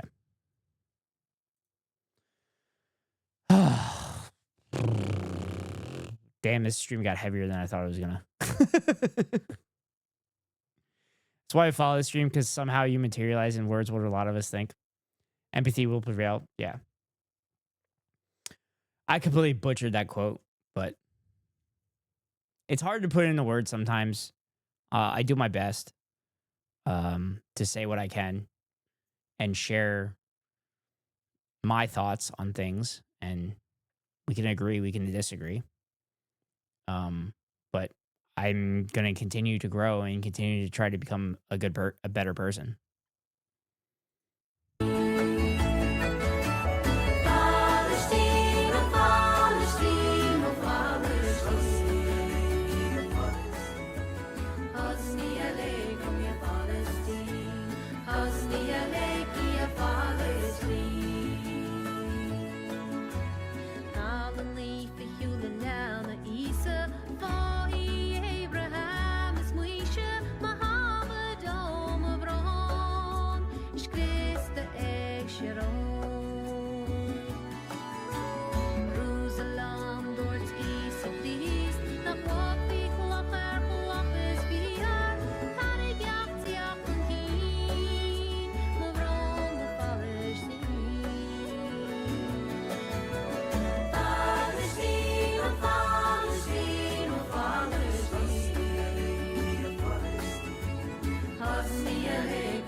I think Keko is the one that shared this song with us. It might have been last St. Patrick's Day, but it's kind of crazy that a year has gone by. it didn't really hit me that I've been now streaming regularly since January 2024 and that it's already been a year. But I remember the St. Patrick's Day stream last year. So it's kind of crazy that we've been doing this for a year now. And honestly, I didn't really react to like news and politics for much of that year. Well, I guess I did, but like not as much as I have recently. But it's, I think the channel's gonna change. I think we're gonna start doing more news reacts and stuff. And I'll just do my best to find like news articles and videos and stuff like that to react to and make comments on and everything like that. But between the Gaza bombings and waking up to a video by the U.S. government stylistically showing deportees who are accused of being criminals violently sent into Seghat, like they made it a performance, it was horrific. So I looked up how Seghat is like inside and is absolutely abuse of human life. Yeah. I'm assuming that's the El Salvador prison.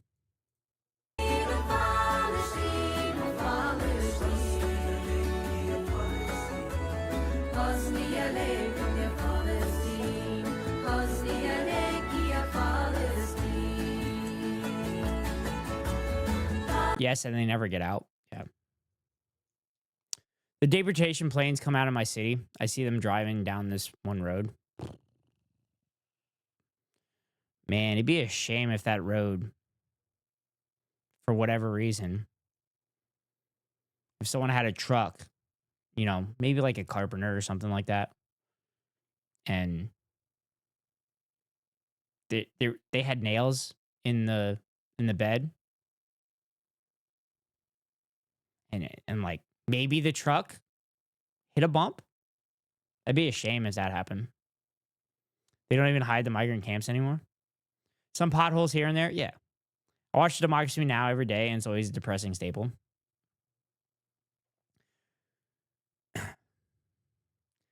What the road next to the airport would that do? I don't know. Maybe St. Patty's Day fireworks? Could. Could. Firework. Everybody likes fireworks.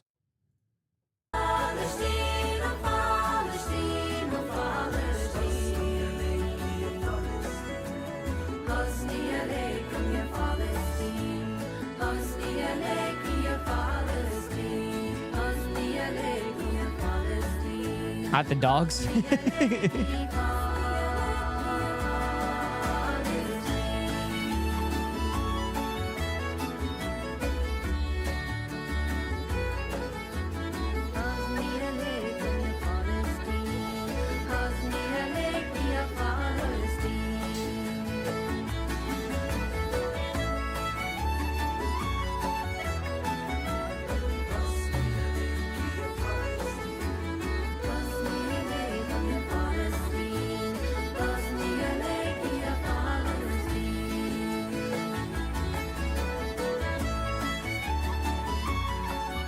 All right, chat. I'm going to wrap things up tonight. I'm going to wrap things up tonight the same way that I started out. And we're going to listen to Ye Black and Tans. The stream has been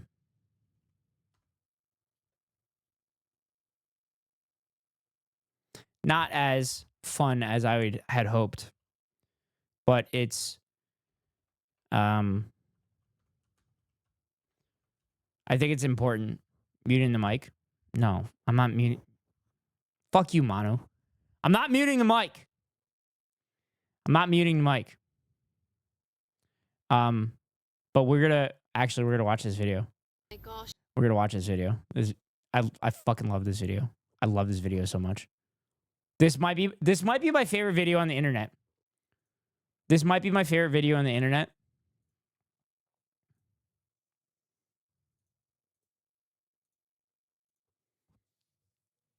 It's hard to have fun when certain things are happening, yeah.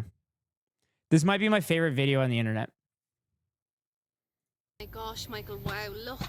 We're in the home of the enemy, Kathleen. Michael, 8,000 years, just Kathleen. enjoy your holiday, Michael. Cameron and Tracer, mate. Michael, there's no need for any No of this. energy. Michael, what?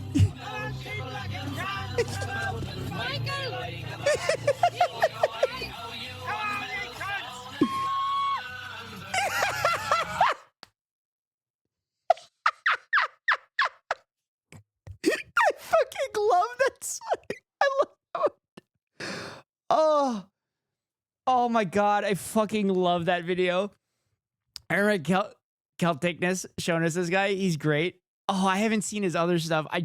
This video pops up all the time on my feeds, and I fucking love it. My gosh, Michael, wow, look. We're in the home of the enemy, Kathleen. Michael, 8,000 years, just Kathleen. enjoy your holiday, Michael. Cameron and Tracer, mate. Michael, there's no need for any No of this. energy.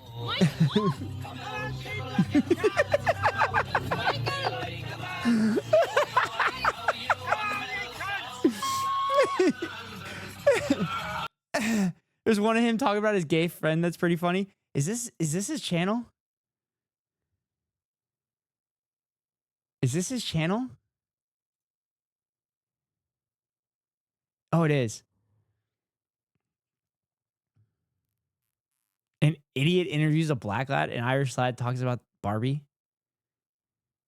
How to tell an Irishman there may be a gay in the family. Oh, is this it? Michael, you know your Uncle Jerry? Of course I know him, Kathleen. You feck.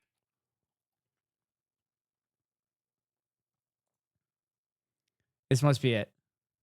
Tape out, isn't he, my uncle? Yeah. Sorry, Dustin. We only have subscribers share links. That's why Fossabot clapped it.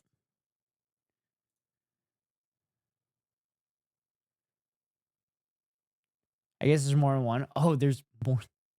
There's more than one. Oh shit. There's more than one. Okay, we'll watch this. We'll watch this one. We'll watch this one next. How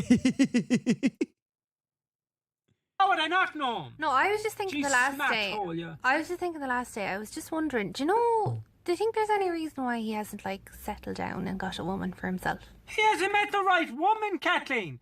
He has a long list of requirements for the fine female. He just hasn't met one yet. No, I just personally think that He'll maybe... meet one soon, Kathleen. Well, I just think that maybe if you'll, kind of get me that, Jerry might like to holiday on the Isle of Man, if you get me. No, Kathleen, you just go to Cornwall. Cornwall over in the England with the English That's the one. No, I'll just kind of listen to what I'm saying. I'll try again. If Jerry, right, was a politician, he would definitely have a mandate. A mandate? Do you get what I'm saying, like? But sure, he's a communist, Jerry, Kathleen. Michael, please. He doesn't care for the democratic Just process. think about it, okay? If Jerry worked for the council, yeah, he'd definitely be doing the job of installing manhole covers. Do you know what I mean? You have to think. I'm not sure where you're going with this line of questioning, Kathleen. It's right in front of you. You're doing me a concern. No, okay. Michael, Jerry's favourite football team, yeah, is Man United. No, Kathleen, Jerry's an Arsenal fan. Yeah, Arsenal. Arsenal. Yeah, Arsenal. You're getting it. What? Arsenal. Okay, no, we'll one more. Right, okay. He has photos of men on his mantelpiece. Yes, Kathleen. St. Francis of Assisi and our Lord. Michael, no. He's a fucking Westlife fan. Oh, Jesus Christ! All right, let's this other one. Now that the referendum's passed, do you think you're going to get invited to any gay weddings? Huh? Like any of your friends who are getting married? Say that again, Kathleen. Now, I'm a bit on the confused and you're doing me a concern. Right. Now that the marriage referendum has passed... Yes. Yeah, remember we voted. Do you think that we you're voted going to get invited to any gay Kathleen, weddings? There's no gays in Ireland. What? You're confused again. You got the misconceptions inside and that chip-like brain. What do you mean? There's no gays in Ireland. Of course there That's is. a thing the Americans do have. Of course, there's gays everywhere. They're not. What about, like, Louis Walsh is gay? He not gay. He's a singing man. But he's gay. He not. He's a singing man. Some people are singing men. Brian Kennedy, he's gay. He likes to do a jig. Is all he likes to do is a He's jig. gay. He jigs with men. He's flamboyant, Catherine. Not gay. Okay, but Graham... Maybe he was confused, but if he needs a nice woman, now he'll settle down and he'll have children. I don't think so. Graham Like Norton... the church, Graham Norton is another flamboyant He's man. definitely gay, He's and not everyone gay. knows. Kathleen, you're not gay. He's an entertaining man. An entertainer, Kathleen. That's what they do. They Oh, pretend Bisky, to welcome be back. A bit edgy. But then why did we bother passing the referendum at all? In case the rich foreign queers come over and we can take them. Is that it? That's it. Oh, thank you. Oh, welcome back, Bisky. Yo, I never followed. No, you unfollowed. You unfollowed, Bisky. But yeah. Anyway, chat, that's gonna be it for me tonight. I just did something with Fossabot, so I'm hoping this works. But we're gonna go raid. We're gonna go raid friend of the stream. And bro, the flip. I had a story to tell. I'm sorry, Bisky. You have to come back tomorrow. Play your game. Nah, I'm gonna wrap it up tonight.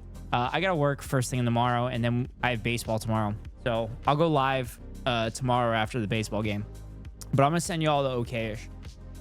She's having a uncapped subathon. So we're gonna go over there. Okay, I'm gonna try this. I'm gonna see if it worked. We're gonna see if it worked. So we have a special St. Patrick's Day. No, Manu, we're not doing it. It's not happening. No, Manu. We're not, you can't, as I'm ending stream, you can't fucking do this. You can't do it.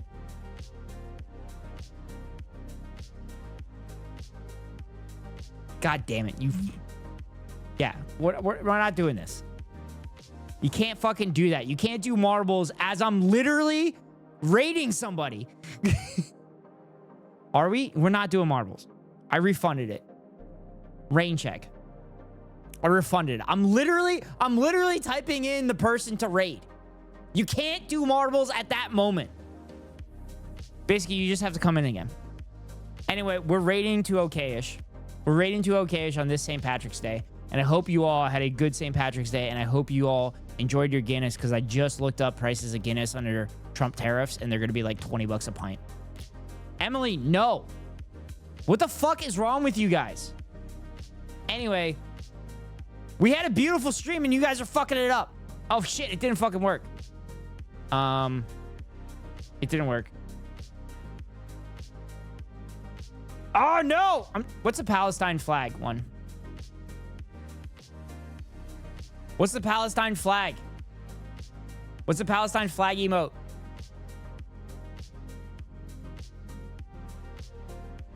That's the Irish flag. That's the Irish flag. I'm looking for the Palestinian flag.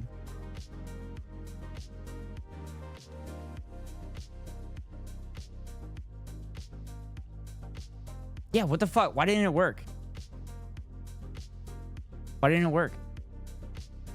I can't make it SOFs. Okay. Well, if it doesn't show up on your end, hold on, let me check something. There we go. There we go. All right, chat. Shit, I have 10 seconds. Wait. No, I canceled the raid. We're going to start it back up again. We're going to start it back up. Good night, boys. Good night, Bisky. Why did it show up as... Anyway, chat, we're trying this again. All right. So, first raid message. First raid message is for those that are not subbed. Next two raid messages are those that are subbed. I'm going to copy and paste all of them. That's what we're do.